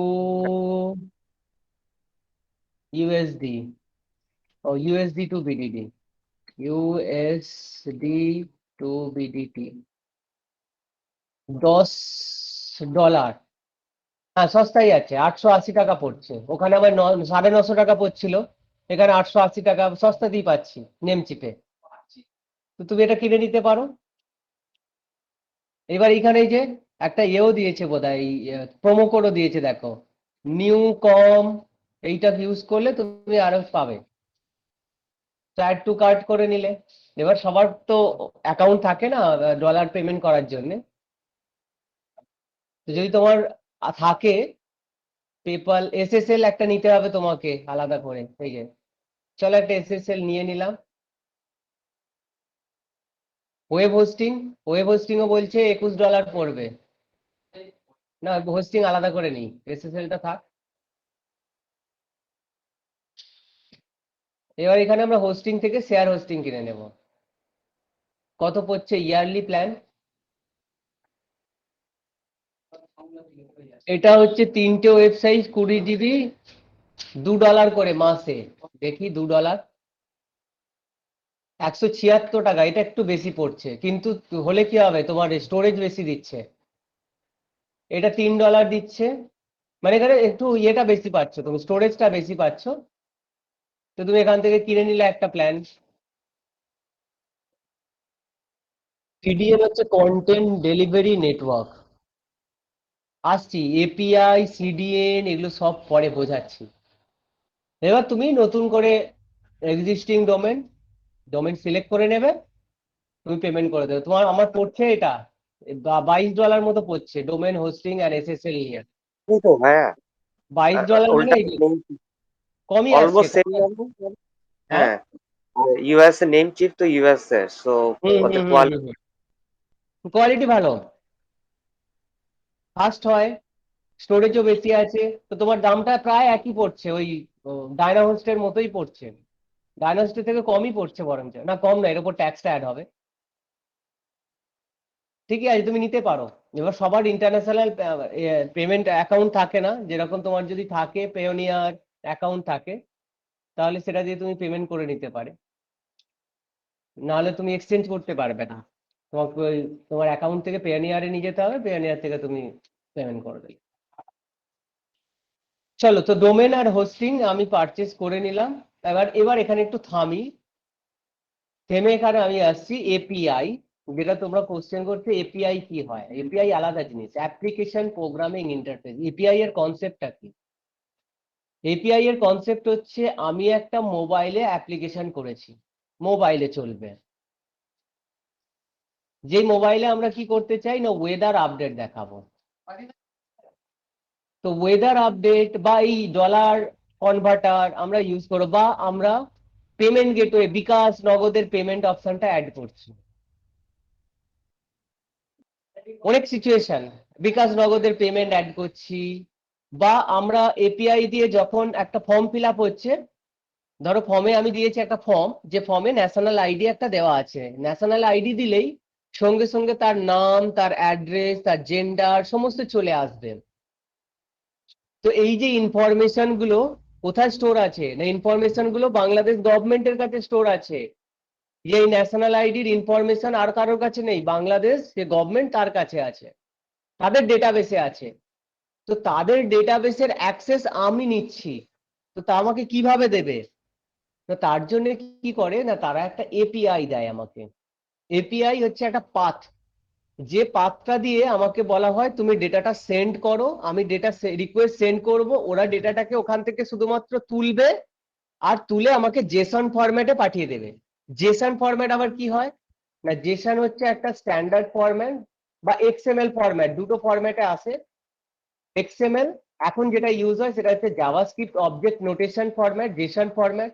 তোমাকে ডেটাটা জেসনে দিয়ে দেবে, তোমার কাছে ডেটাটা এলো, এইবার তুমি সাজিয়ে নিলে কোথায় কোথায় কি দেখাবে। এপিআই হচ্ছে যখন তুমি ডেটা ইন্টারচেঞ্জ করছো কোনো একটা অ্যাপ্লিকেশন, আমি মোবাইল যেরকম আমি একটা অ্যাপ তৈরি করেছি, যেমন দারাজ মোবাইলের অ্যাপও আছে, আবার দারাজ ওয়েবসাইটও আছে, দুটো কিন্তু একই। তুমি মোবাইল থেকেও পারচেস করলে তুমি তোমার ওয়েবসাইট থেকে দেখতে পাবে, আবার ওয়েবসাইট থেকে পারচেস করলে মোবাইল অ্যাকাউন্টেও দেখতে পাবে। তার মানে কি, তোমার মোবাইলের যে অ্যাপ্লিকেশন, মোবাইল অ্যাপ্লিকেশন তৈরি হয়েছে কি দিয়ে, অ্যান্ড্রয়েড দিয়ে, বা আইফোন হলে অবজেক্টিভ সি দিয়ে। আর তোমার কম্পিউটারে সফটওয়্যার তৈরি হয়েছে কি দিয়ে না, এএসপি হতে পারে, জাভা হতে পারে, সেখানে তো আর অবজেক্টিভ সি দিয়ে আমরা তৈরি করব না। কম্পিউটার বেস যে সফটওয়্যার গুলো হয় সেখানে জাভা ইউজ হতে পারে, পাইথন ইউজ করতে পারে। তো দুটো আলাদা প্রোগ্রামিং। এবার মোবাইল কিভাবে ইন্টারচেঞ্জ করবে ডেটা না, এপিআই কল করে। এপিআই কল করে কি করবে, এ রিকোয়েস্টটা পাঠাবে ওখানকার পিএইচপি বা জাভা যা কিছু আছে তাদের পেজে, তারা ওই ওখান থেকে রিকোয়েস্টটা নিয়ে ডেটাবেস থেকে ডেটাটাকে তুলবে, জেসন ফরম্যাট বা এক্সএমএল ফরম্যাটে কনভার্ট করবে, করে মোবাইলকে দিয়ে দেবে। এপিআই হচ্ছে এই জিনিস, এপিআই হচ্ছে যখন ডেটা ইন্টারচেঞ্জ করি, ডেটা একটা মিডিয়াম যেটা দিয়ে আমরা ডেটা শেয়ার করতে পারি বা ডেটা ইন্টারচেঞ্জ করতে পারি। বোঝা গেছে এপিআই কি হয়? জি ভাইয়া, কিছুটা আবার শুনতে হবে ভিডিওটা। ভিডিওটা শুনবে। তো এপিআই আমরা রেস্ট এপিআই হয়, যে রেস্ট এপিআই দিয়ে আমরা ডেটা চেঞ্জ করি, আমরা নিজেরা আমার নিজেদের এপিআই ক্রিয়েট করে নিতে পারি, আমরা করি। মাইক্রো সার্ভিস আছে বিভিন্ন, যেরকম স্প্রিং বুট আছে, তারপরে মাইক্রো সার্ভিস আছে তোমার, লারাভেলের একটা মাইক্রো সার্ভিস আছে, নামটা ভুলে যাচ্ছি, আমি বলে দিচ্ছি। লারাভেল মাইক্রো সার্ভিস, কি নাম ছিল,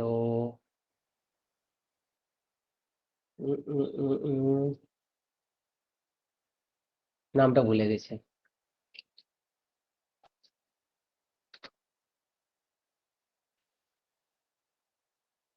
লুমেন, লুমেন মাইক্রোসফটের তোমার এর একটা মাইক্রো সার্ভিস লারাভেল, লুমেন দিয়ে আমরা এপিআই ক্রিয়েট করতে পারি। তো এগুলো দিয়ে আমরা এপিআই নিজেরা ক্রিয়েট করতে পারি। এপিআই এর কাজ হচ্ছে যে তোমার ডেটা ইন্টারচেঞ্জ করে, ডেটা ট্রান্সফার করে একটা জায়গা থেকে। ওই যে ওয়েদার রিপোর্ট আমাদের মোবাইলে যেগুলো দেখায়, ওখানে এপিআই কল হয়েছে, কারণ ওয়েদার রিপোর্ট আমাদের একটা স্ট্যান্ডার্ড অর্গানাইজেশন অ্যাকুপ্রেশার বলে একটা কোম্পানি আছে, তারা এটা প্রোভাইড করে, তাদের থেকে আমরা এপিআই নিয়ে করছি। এবার হচ্ছে সিডিএন। সিডিএন এর ফুল ফর্ম হচ্ছে কন্টেন্ট ডেলিভারি নেটওয়ার্ক। সিডিএন আলাদা জিনিস। সিডিএন হচ্ছে যেটার মাধ্যমে, যে পাথের মাধ্যমে তোমাকে কিছু কন্টেন্ট শুধু পাবে, তুমি কিছু কন্টেন্ট পাবে। যেমন আমি আমার ওয়েবসাইটে ফন্ট অসম ইউজ করতে চাই, বা আমি আমার ওয়েবসাইটে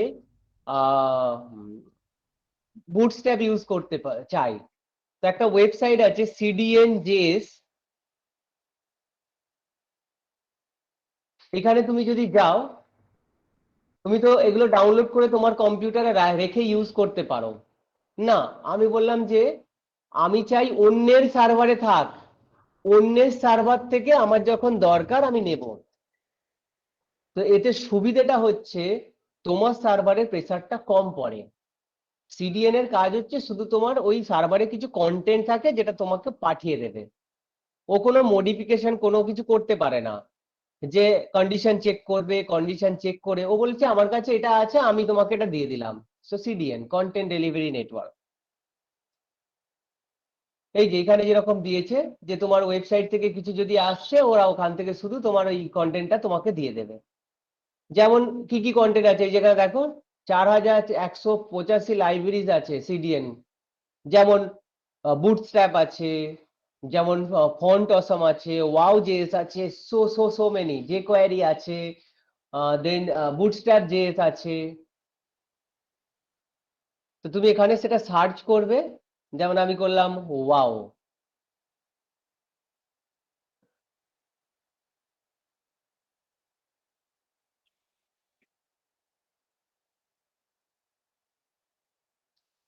এই যে সো ওয়াও পেয়ে গেছি আমি। Reveal CSS animation. এবার এইখানে ওরা দিচ্ছে আমার সিডিএনটা, এটা কিছুই নয়, একটা ফাইল। তুমি এটাকে কপি করে এই ইউআরএলটাকে তুমি এখানে পেস্ট করলে বুঝতে পারবে ভাই ওর মধ্যে আছেটা কি। এই যে এই কন্টেন্টটা আছে ওর মধ্যে। এই কন্টেন্টটা তুমি একটা ফাইলে রাইট ক্লিক করে তোমার ফাইলে তোমার কম্পিউটারে তুমি সেভ করে নিতে পারো,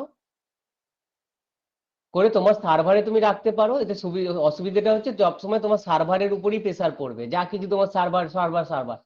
সেটা না করে আমি যদি এই পাথটা ইউজ করি, এটা অন্যের সার্ভার, এটা অন্যের সার্ভার, cdnjs.cloudflare.com। এটা হচ্ছে ওই cdnjs ওই কোম্পানি, এর জন্য পয়সা আমাকে দিতে হচ্ছে না। এটাকে আমরা কপি করে আমাদের ওয়েবসাইটে আমরা পেস্ট করে দিলাম এখানে।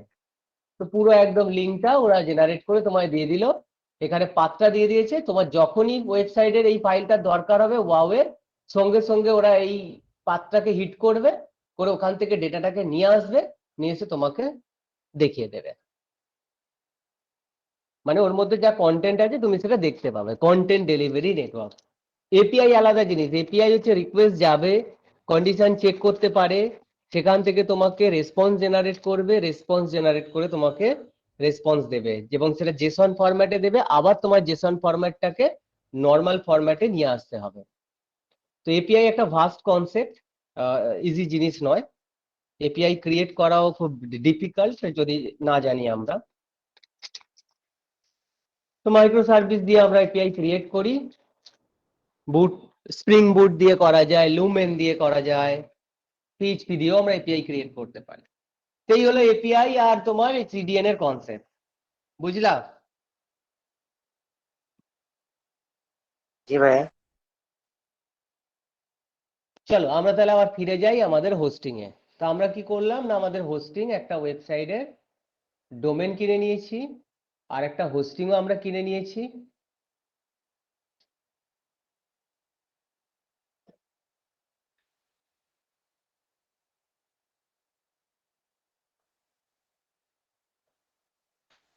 থাক, এটা কিনে নেওয়ার পর এবার তোমাকে ঢুকতে হবে তোমার অ্যাকাউন্টে।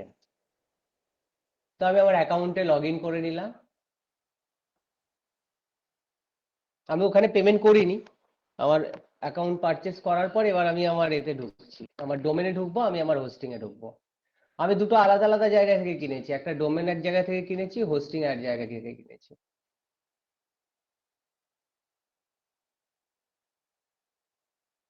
সাইন আপ করে নিলাম। আমি বিগ রক থেকে আমাদের এটা কিনেছি, domain user name and password আমার তো সেভ ছিল। হ্যাঁ,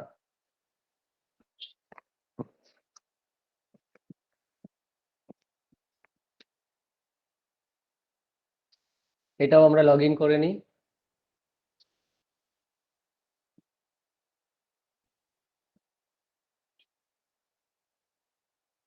এখানে আমার দেখাচ্ছে আমার দুটো ডোমেন, এই যে যে দুটো ডোমেন আমার এই অ্যাকাউন্টে আছে সেই দুটো ডোমেন তোমাকে দেখাচ্ছে। কবে এক্সপায়ারি ডেট সেটাও তোমাকে দেখাচ্ছে, যেটা কবে এক্সপায়ার হয়ে যাবে।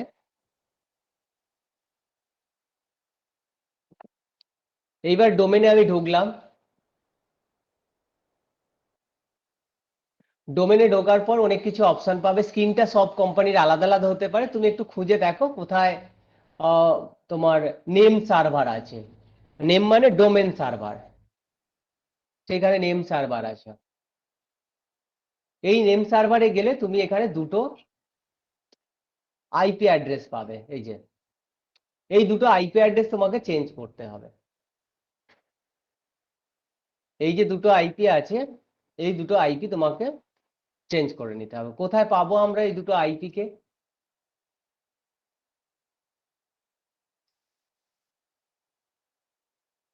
আমি আমার এই হোস্টিং এ যাই। যখন তুমি তোমার ডোমেনটা পারচেস করবে তখন তোমার কাছে একটা মেল যাবে।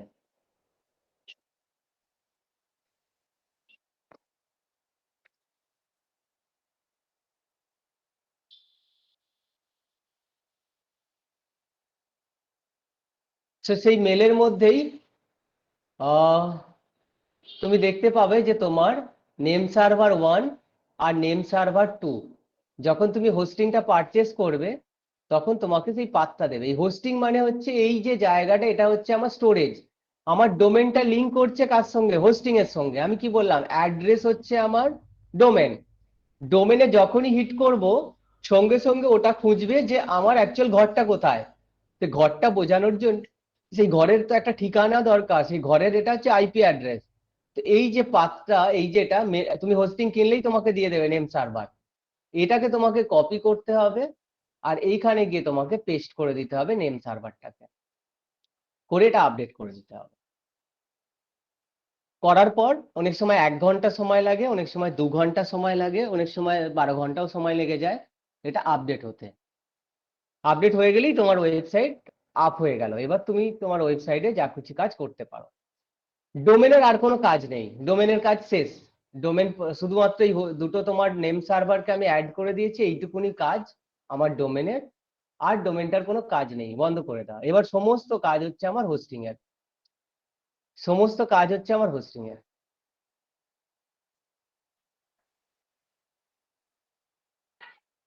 তো হোস্টিং এর যেটা মেন কাজ হচ্ছে কন্ট্রোল প্যানেল।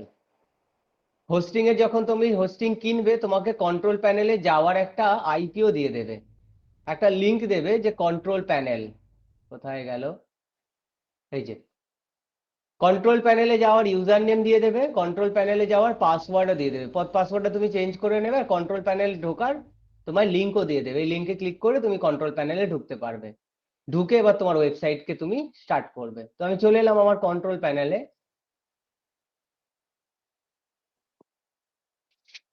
তো কন্ট্রোল প্যানেলে আসার পরে এইবার এখানে বিভিন্ন সেটিং আছে। তুমি এখান থেকে ডেটাবেস তৈরি করতে পারো, তুমি এখান থেকে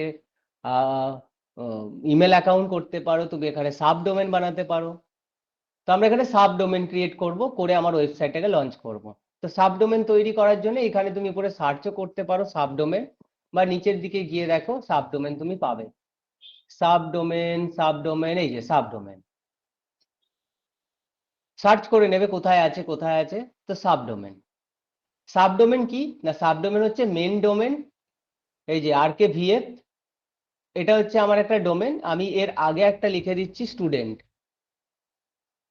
আমার একটা সাবডোমেন তৈরি হচ্ছে student.rkvf.in, আর এই নামে একটা ফোল্ডারও ক্রিয়েট হয়ে যাচ্ছে। এই যে এখানে দেখাচ্ছে দেখো ডকুমেন্ট রুট। ডকুমেন্ট রুট মানে তোমার একটা যে ড্রাইভ দিয়েছে, তোমাকে যে একটা ড্রাইভ দিয়েছে সেই ফোল্ডারের মধ্যে একটা, সেই ড্রাইভের মধ্যে একটা ফোল্ডার তৈরি হচ্ছে student.rkvf.in নামে। এইবার আমি এটাকে ক্রিয়েট করে দিলাম। বলছে সাকসেসফুলি student.rkvf. হয়ে গেছে। ব্যাক করলাম, এইখানে দেখাচ্ছে আমার student.rkvf.in। এইবার আমরা আমাদের ডাইরেক্টরি যাব, এই যে ডকুমেন্ট রুটে চলে যাব। যেই গেলাম এইখানে দেখো দেখতে পাবে একটা ফোল্ডার ক্রিয়েট হয়েছে, দেখো document.rkvf.in। তো যখনই কেউ এখানে গিয়ে ওয়েবসাইটে লিখবে student.rkvf.in, সঙ্গে সঙ্গে আমার ওই ওয়েবসাইটটা চলে আসবে student.rkvf.in। আমাকে এখন দেখাচ্ছে 404। 404 মানে হচ্ছে ফাইল নট ফাউন্ড, এই যে পেজ নট ফাউন্ড, বলছে কোনো পেজ পাওয়া যাচ্ছে না। আছে কিন্তু এখানে কোনো পেজ নেই, না কোনো পেজ নেই। চলো এখানে একটা পেজ দেওয়া যাক।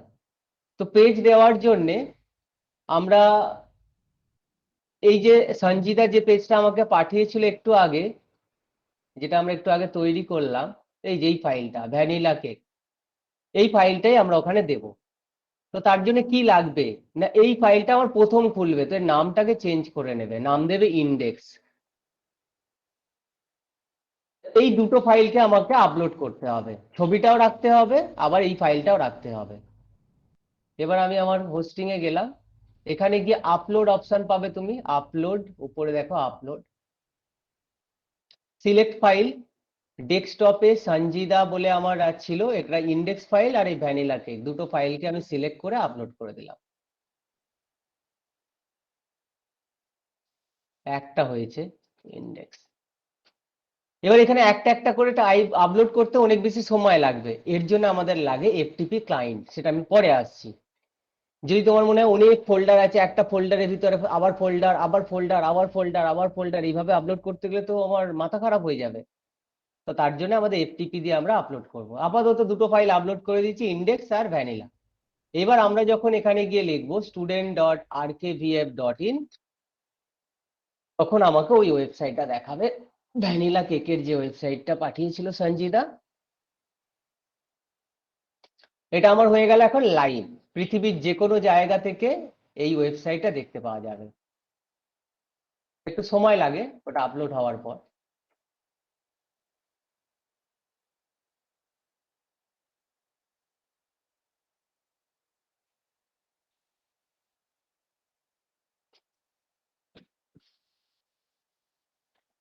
তো প্রথম পেজ যেটা খুলবে সেটা হচ্ছে ইন্ডেক্স।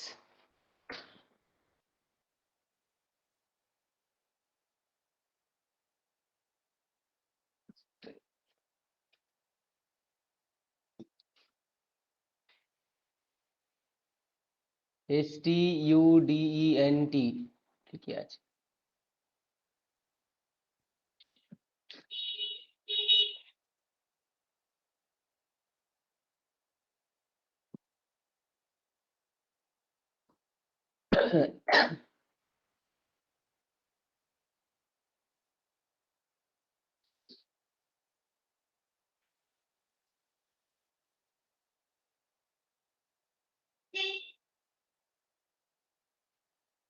আরে ভাই আয়, এত সময় নিস না।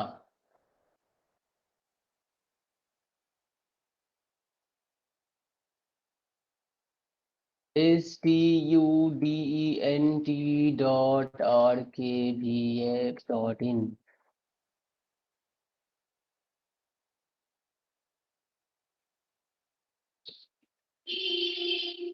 এই ফোল্ডারটা রাখলে দরকার নেই। index.html ভ্যানিলা এখনো আসেনি।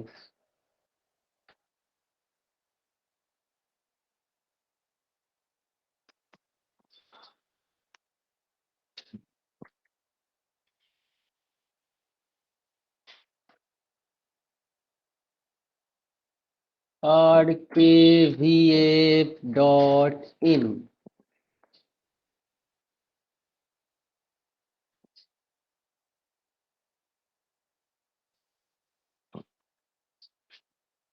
ওকে, চলে এসছে। এবার আমরা এখানে লিখবো স্টুডেন্ট, STUDENT।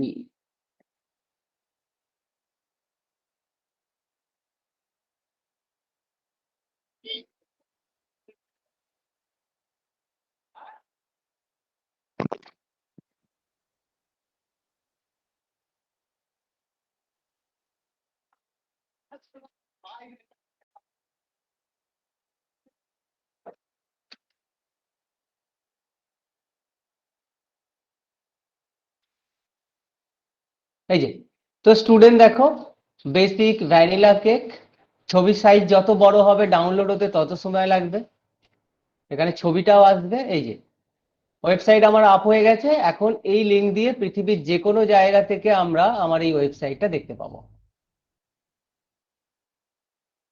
তো এই হলো একটা ওয়েবসাইট আমরা কিভাবে হোস্টিং করব। এবার ফাইল আপলোড করার জন্য আমাদের ইউজ করতে হয় সেটা হচ্ছে এফটিপি ক্লায়েন্ট।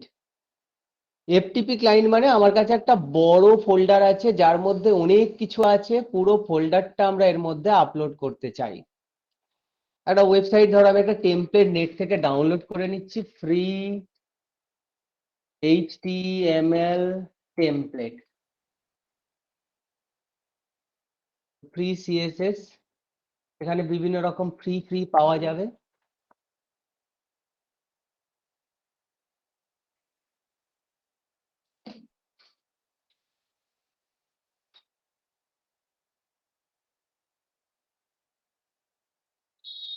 কোন টেমপ্লেটটা নেওয়া যায়? এটা টেকনোলজি, আর্টস, ফুড, রেস্টুরেন্ট। চলো ফ্যাশন বিউটির উপর দেখি ফ্রিতে কি দিচ্ছে। এটা একটা কি দিচ্ছে, ইকো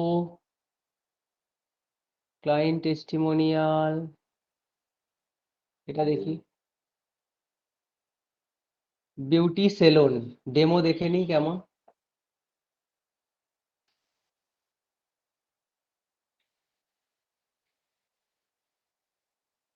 এই যে এটা হচ্ছে আমার ওয়েবসাইটটা, ঠিক আছে? এই ওয়েবসাইটটাই আমরা আপলোড করব। তো এটাকে ডাউনলোড করে নিই। So download for Windows. ও বাবা, ইএক্সি ফাইল ডাউনলোড হবে? আরে ভাই, না না না না, ইএক্সি কেন ডাউনলোড করব আমি?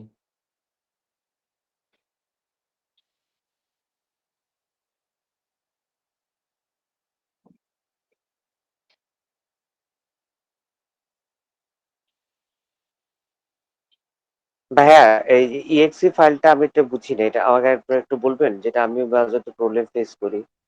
ইএক্সি হচ্ছে এক্সিকিউটেবল ফাইল, সফটওয়্যার। ইএক্সি হচ্ছে কোনো সফটওয়্যার।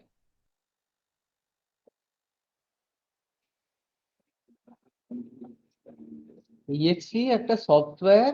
সফটওয়্যার তো লাগবে না, আমার তো লাগবে জিপ ফাইল, কারণ আমার এইচটিএমএল তো ইএক্সি ফাইল হয় না। ডাউনলোড এত আছে, এখানে ডাউনলোড করার অপশন কই? নিচে থাকবে ডাউনলোড টেমপ্লেট।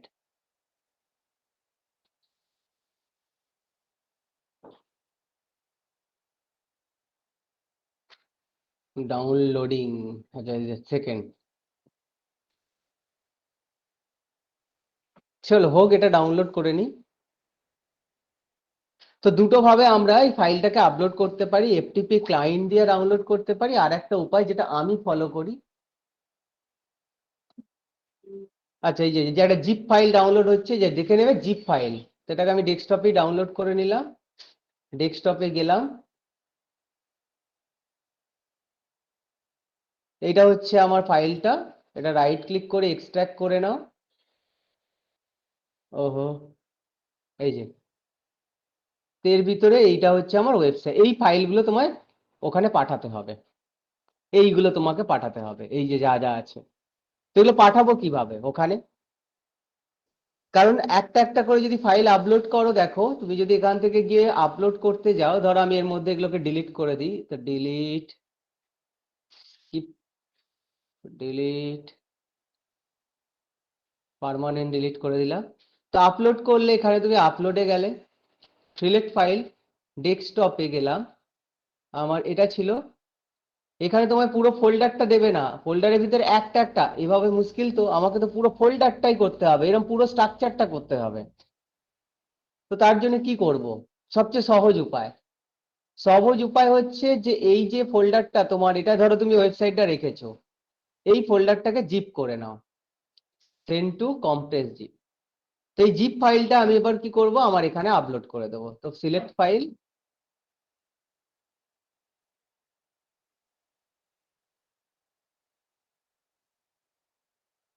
এই ফাইলটা না আমরা এক্সট্রাক্ট করলাম, এটাকে আবার জিপ করলাম কেন?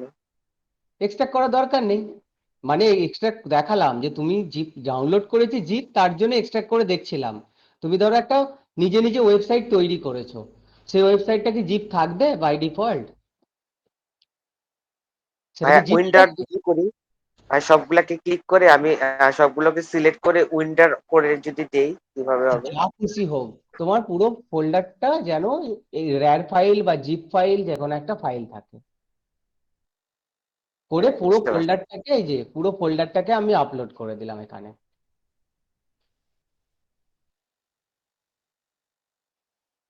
হয়ে গেছে, এখানে দেখাচ্ছে আমার কমপ্লিট। চলো এবার আমরা ফিরে গেলাম আমার ডোমেনে, এই যেখানে দেখো জিপ ফাইলটা চলে এসেছে। এটা কি ওয়েবসাইটটা? এবার এটাকে তোমাকে এখানে এক্সট্রাক্ট করে নিতে হবে, এখানে গিয়ে এক্সট্রাক্ট করে দাও। যেই এক্সট্রাক্ট করলে দেখো এখানে একটা ফোল্ডার চলে এলো, আগেরটা যেটা জিপ ছিল সেটাকে ডিলিট করে দাও। এবার এই যে ফোল্ডারটা, এই ফোল্ডারটা থেকে সব ফাইলগুলোকে বাইরে বের করতে হবে। এই ফাইলগুলোকে সব সিলেক্ট করে নিলাম, কন্ট্রোল প্রেস করে। এবার এটাকে মুভ করে দেব, মুভ, মুভ, মুভ, মুভ। কোথায় মুভ করব না, এই একটা ফোল্ডার আগে, এটাকে কেটে দাও শুধু। এবার গিয়ে দেখো যে student.rkb তার মধ্যে ফাইলটা চলে গেছে। এই ফাইল ফোল্ডারটার দরকার নেই, ডিলিট করে দিলাম। ডান। আমি জিপ করলাম এক্সট্রাক্ট করলাম, তারপরে একটা আপ করে মুভ করে দিলাম। এইবার তুমি যদি আমার ওয়েবসাইটটা আমি যদি ভিজিট করি student.rkb.in, তাহলে ওই ওয়েবসাইট যেটা ছিল সেটা আমাকে দেখাবে। এবার এখানে একটা প্রবলেম হয়, যদি ওয়েবসাইটের সাইজ খুব বড় হয়, ধরো 1 GB, তখন এইভাবে জিপ করে আপলোড করতে পারবে না।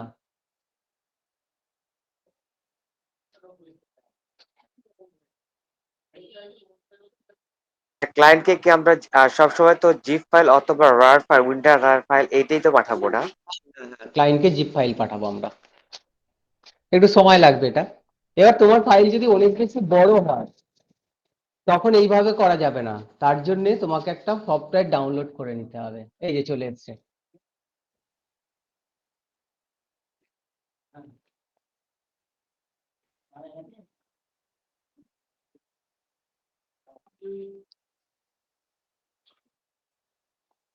এই যে টেমপ্লেটটা আমি ডাউনলোড করেছিলাম নেট থেকে, এটা হচ্ছে সেই টেমপ্লেট। বাস, আমার ওয়েবসাইট রেডি হয়ে গেল। এবার যে কোনো জায়গা থেকে ওয়েবসাইটটা দেখা যাবে। ডিজাইনটা তুমি এবার নিজে, যেগুলো আমি শিখিয়েছি সেগুলো দিয়ে তোমায় করতে হবে ডিজাইনটা। এবার হচ্ছে যে এইভাবে করতে গেলে আমাদের যদি বড় ফাইল হয় এইভাবে তখন করবে না। এগুলো ডিলিট করে দিই প্রথমে, আগে ডিলিট। জিপ করে আপলোড করবে না যদি তোমার অনেক বড় ফোল্ডার হয়, ধরো 1 GB বা 2 GB। এটা তো ছোট, ঠিক আছে, খুব বেশি বড় হলে তখন আবার আপলোডই হবে না, মাঝে আটকে যাবে, তখন কি করব? তো ডিলিট করে দিলাম আগে, সব ডিলিট করে দিলাম। করার পর সবার প্রথম তোমায় কন্ট্রোল প্যানেলে ঢুকতে হবে। কন্ট্রোল প্যানেলে ঢুকে তোমাকে এফটিপি ক্লায়েন্ট ক্রিয়েট করতে হবে, এফটিপি একটা অ্যাকাউন্ট ক্রিয়েট করতে হবে। এখানে পাবে তুমি এফটিপি অ্যাকাউন্ট।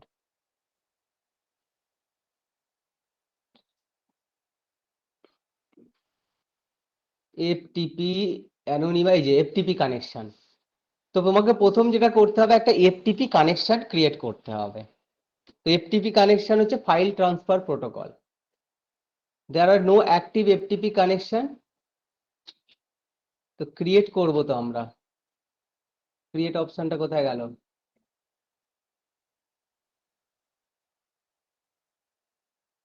এই যে এফটিপি অ্যাকাউন্টস, এফটিপি অ্যাকাউন্টসে গেলাম। এইবার এইখানে তোমাকে দিতে হবে একটা ইউজার নেম, অ্যাডমিনই রাখলাম, একটা পাসওয়ার্ড, এটাও অ্যাডমিনই রাখলাম,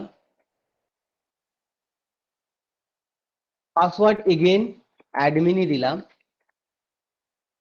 ডাইরেক্টরি, কোন ফোল্ডারে আমরা ফাইল ট্রান্সফার করব? না, আমরা ফাইল ট্রান্সফার করব student.rkvf.in, student, এই যে চলে এসছে student.rkvf.in। Then create FTP account. FTP account আমার ক্রিয়েট হয়ে গেছে। এটা হচ্ছে আমার লগইন পাথ।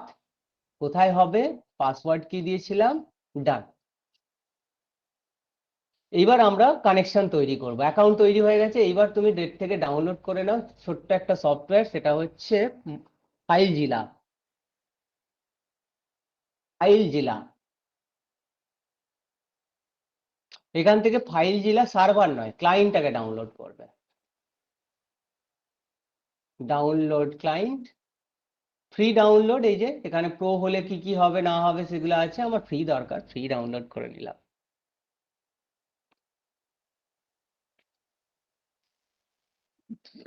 ডেস্কটপেই ডাউনলোড করলাম,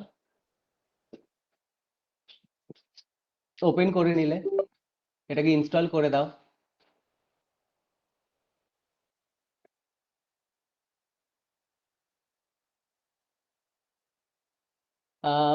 ঠিক আছে, যেমন আছে থাক। ডেস্কটপ আইকনও তৈরি করে নাও, স্টার্ট করে দাও। তো ফাইলজিলা আমার ডাউনলোড হয়েছে, এবার আমরা এইখানে ফোল্ডার গুলো আপলোড করব এই সফটওয়্যারটা দিয়ে। তো প্রথমে চাইছে হোস্ট। হোস্ট কি? হোস্টের জন্য আমরা এখানে গেলাম, এখানে পেয়ে যাব আমরা আমাদের এফটিপির হোস্ট।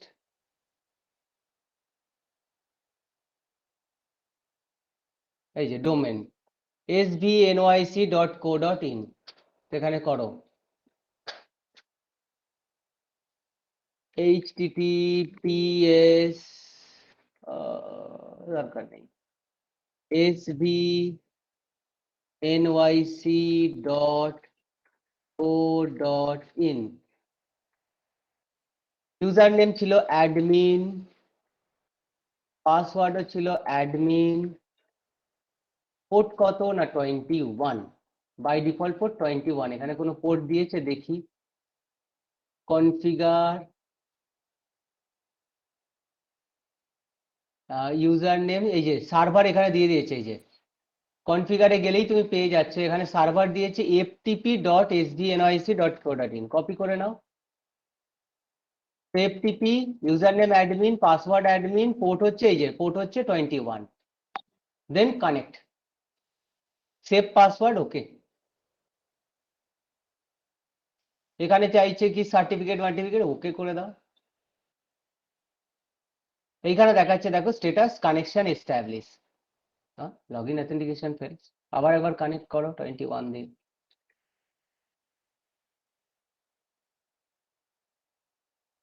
এই ডান দিকে এই জায়গাটায় তুমি দেখতে পাবে তোমার সাইটটা, user admin okay, password okay, login authentication fail কেন বলছে ভাই?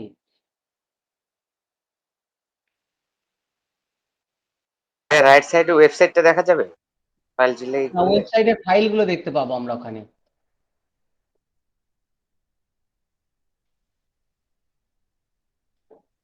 আচ্ছা ইউজার নেম এটা দিচ্ছে, চলো দিই 21 পোর্ট দিয়ে কানেক্ট করব। এই যে হচ্ছে, লগ ইন হয়ে গেছে। এই দেখো এইখানে রিমোট সাইটে তুমি দেখতে পাবে যে তোমার পুরো ফোল্ডারটা, এই যে দেখো কি বলছে, ফোল্ডারে কিছু নেই আপাতত, এখানে কিছু নেই। এবার এই ফোল্ডারটাতে আমরা এই যে উপরে যে ফোল্ডারটা আছে, ফোল্ডারটা সিলেক্ট করে এবার বাঁ দিক থেকে তোমার যে ফাইলগুলো সেগুলো তুমি ট্রান্সফার করবে। তো প্রথমে কোথায় যাব, আমাদের ডেস্কটপে ফাইল ছিল, সো ডেস্কটপে নাম ছিল এইটা। তো প্রথমে সিএসএস টা ট্রান্সফার করি, সিএসএস টাকে আমরা করব আপলোড।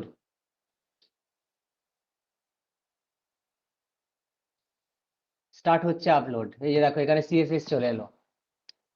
এইখানে গিয়েও তুমি দেখতে পাবে এখানে সিএসএস ফোল্ডারও আসবে আস্তে আস্তে। Transfer successful. এবার এখানে গিয়ে দেখো, এই দেখো সিএসএস ফোল্ডার চলে এসছে। এবার আমরা পরের ফোল্ডারটা পাঠাই, ইমেজ ফোল্ডারটা আপলোড, এই যে ইমেজ ফোল্ডার আসছে। তারপরে জেএস ফোল্ডার আপলোড।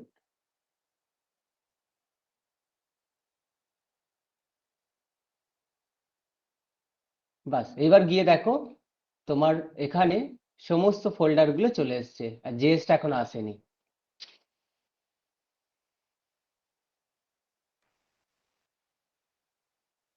হচ্ছে। তো এইভাবে আমরা কি করতে পারি, আমার কম্পিউটারের যে কোনো ফাইল ট্রান্সফার হয়ে গেছে, এখানে গিয়ে তুমি এটাকে দেখো তোমার ফাইলগুলো সব চলে এসছে। জেএসটা গেল কোথায়? জেএসটা কমপ্লিট হয়নি বোধহয় এখনো, ইমেজের ভিতরে জেএস ঢুকে গেছে। তো এটা ডিলিট করে দিই। জেএসটা এই মেন ফোল্ডারে ঢুকবে, সো মেন ফোল্ডার সিলেক্ট করে জেএসটাকে করে আপলোড করবে।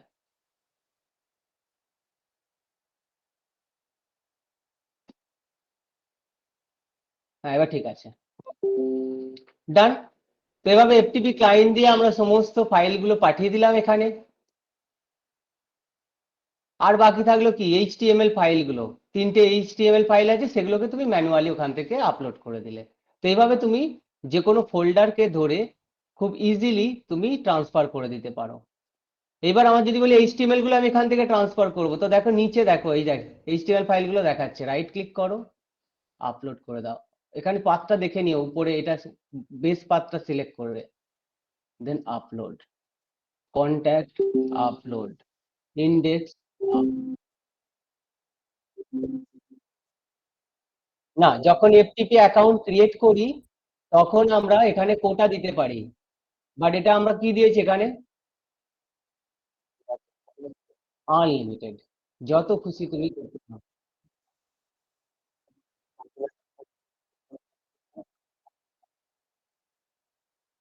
পরে কপি করে, হ্যাঁ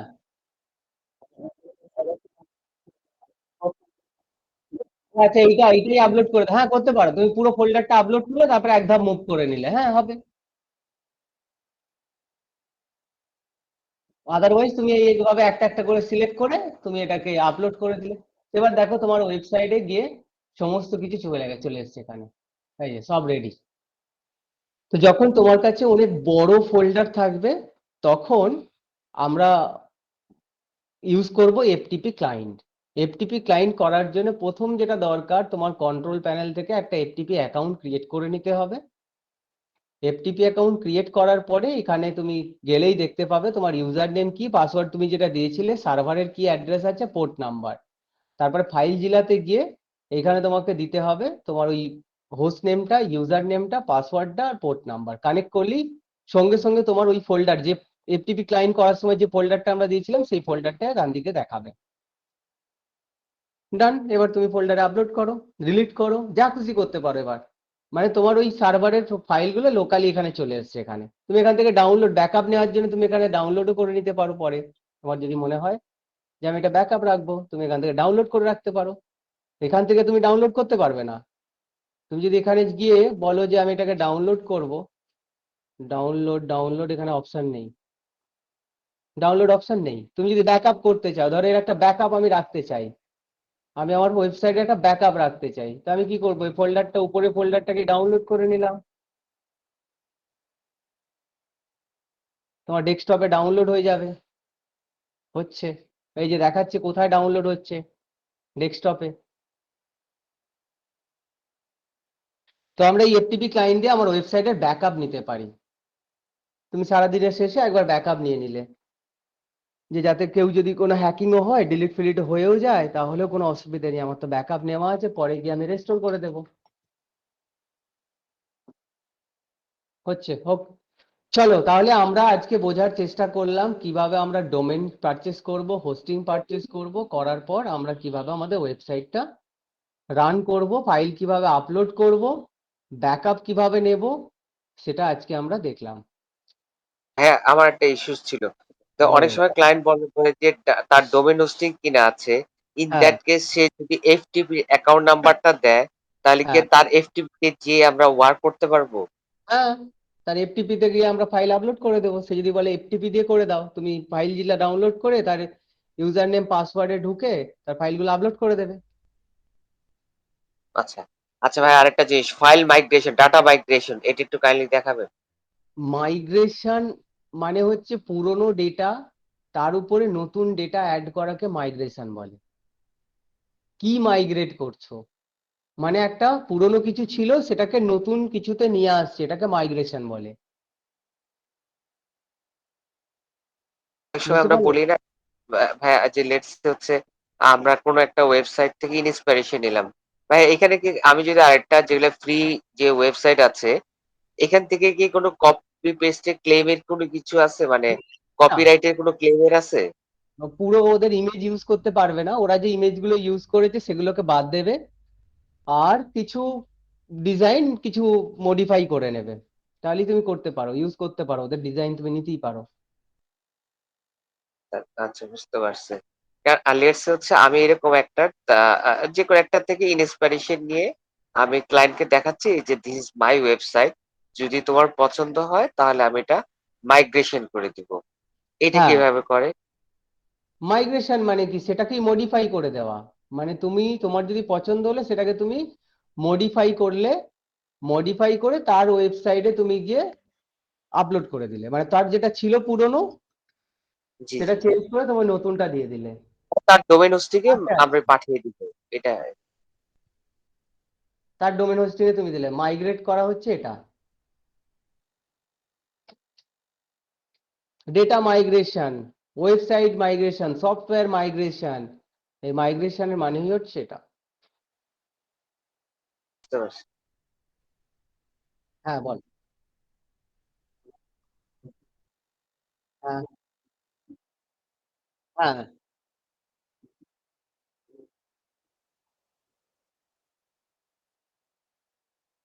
হ্যাঁ,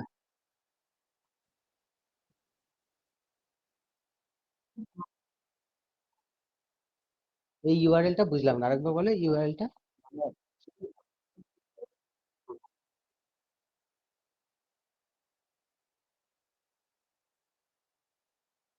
আরে যখন তুমি একটা ওয়েবসাইটে যাচ্ছ, ধরো আমরা ইন্ডেক্স পেজে এর কোডায় যদি যাই, অ্যাঙ্কার ট্যাগ তোমরা ইউজ তো দেখেছো? অ্যাঙ্কার ট্যাগ থেকে তো আমরা দেবো। এই যে ধরো এখানে আমরা ইউজ করেছি অ্যাবাউট, এখানে ধরো এই যে না এই যে দেখো, তো অ্যাবাউটে যখন ক্লিক করব তখন এই যে আমরা অ্যাঙ্কার ট্যাগে দিয়ে দিয়েছি কোন ওয়েবসাইটে যাব, বাস আমার ডোমেন নেম প্রথমে থাকবেই, তার শেষে শুধু এই অ্যাবাউট ডট এইচটিএমএল কথাটা বসে যাবে। হ্যাঁ অটোমেটিক্যালি আমার এই যে স্টুডেন্ট ডট আরকেবি ডট ইন হচ্ছে এটা আমার মেন পেজ। এখান থেকে তুমি যখনই অ্যাবাউট সেকশনে যাচ্ছ, ধরো অ্যাবাউট লিখছো, এটা তোমার ডোমেন, এরপরে স্ল্যাশ দিয়ে about dot com, about dot HTML automatic চলে আসবে। এই যে কাজ, এই যে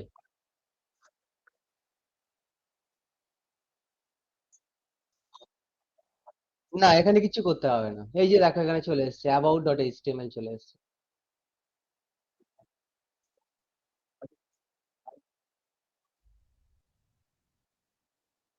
হ্যাঁ তুমি ফাইলের নাম যেটা দিচ্ছ সেই নামেই আসবে। আচ্ছা ভাইয়া, যদি বল। কেউ ওয়েবসাইট দেখতে চায়, লেটস হচ্ছে আমার কাছে ওয়ার্ডপ্রেসটা খুব ভেরি পপুলার মনে হয়, কেন আমি এটাও হয়তো বেশি ওয়ার্ক করি। আমি হুম। যদি 10টা ওয়েবসাইটে 10টাই ওয়ার্ডপ্রেস দেখায় অসুবিধা হয়? মানে ক্লায়েন্টের এমন কি ইমপ্রেশন হতে পারে যে এ আর কিছু পারে না, মানে এটাই পারে খালি? না না না না না না, এরকম কিছু না, এরকম কিছু ব্যাপার থাকে না।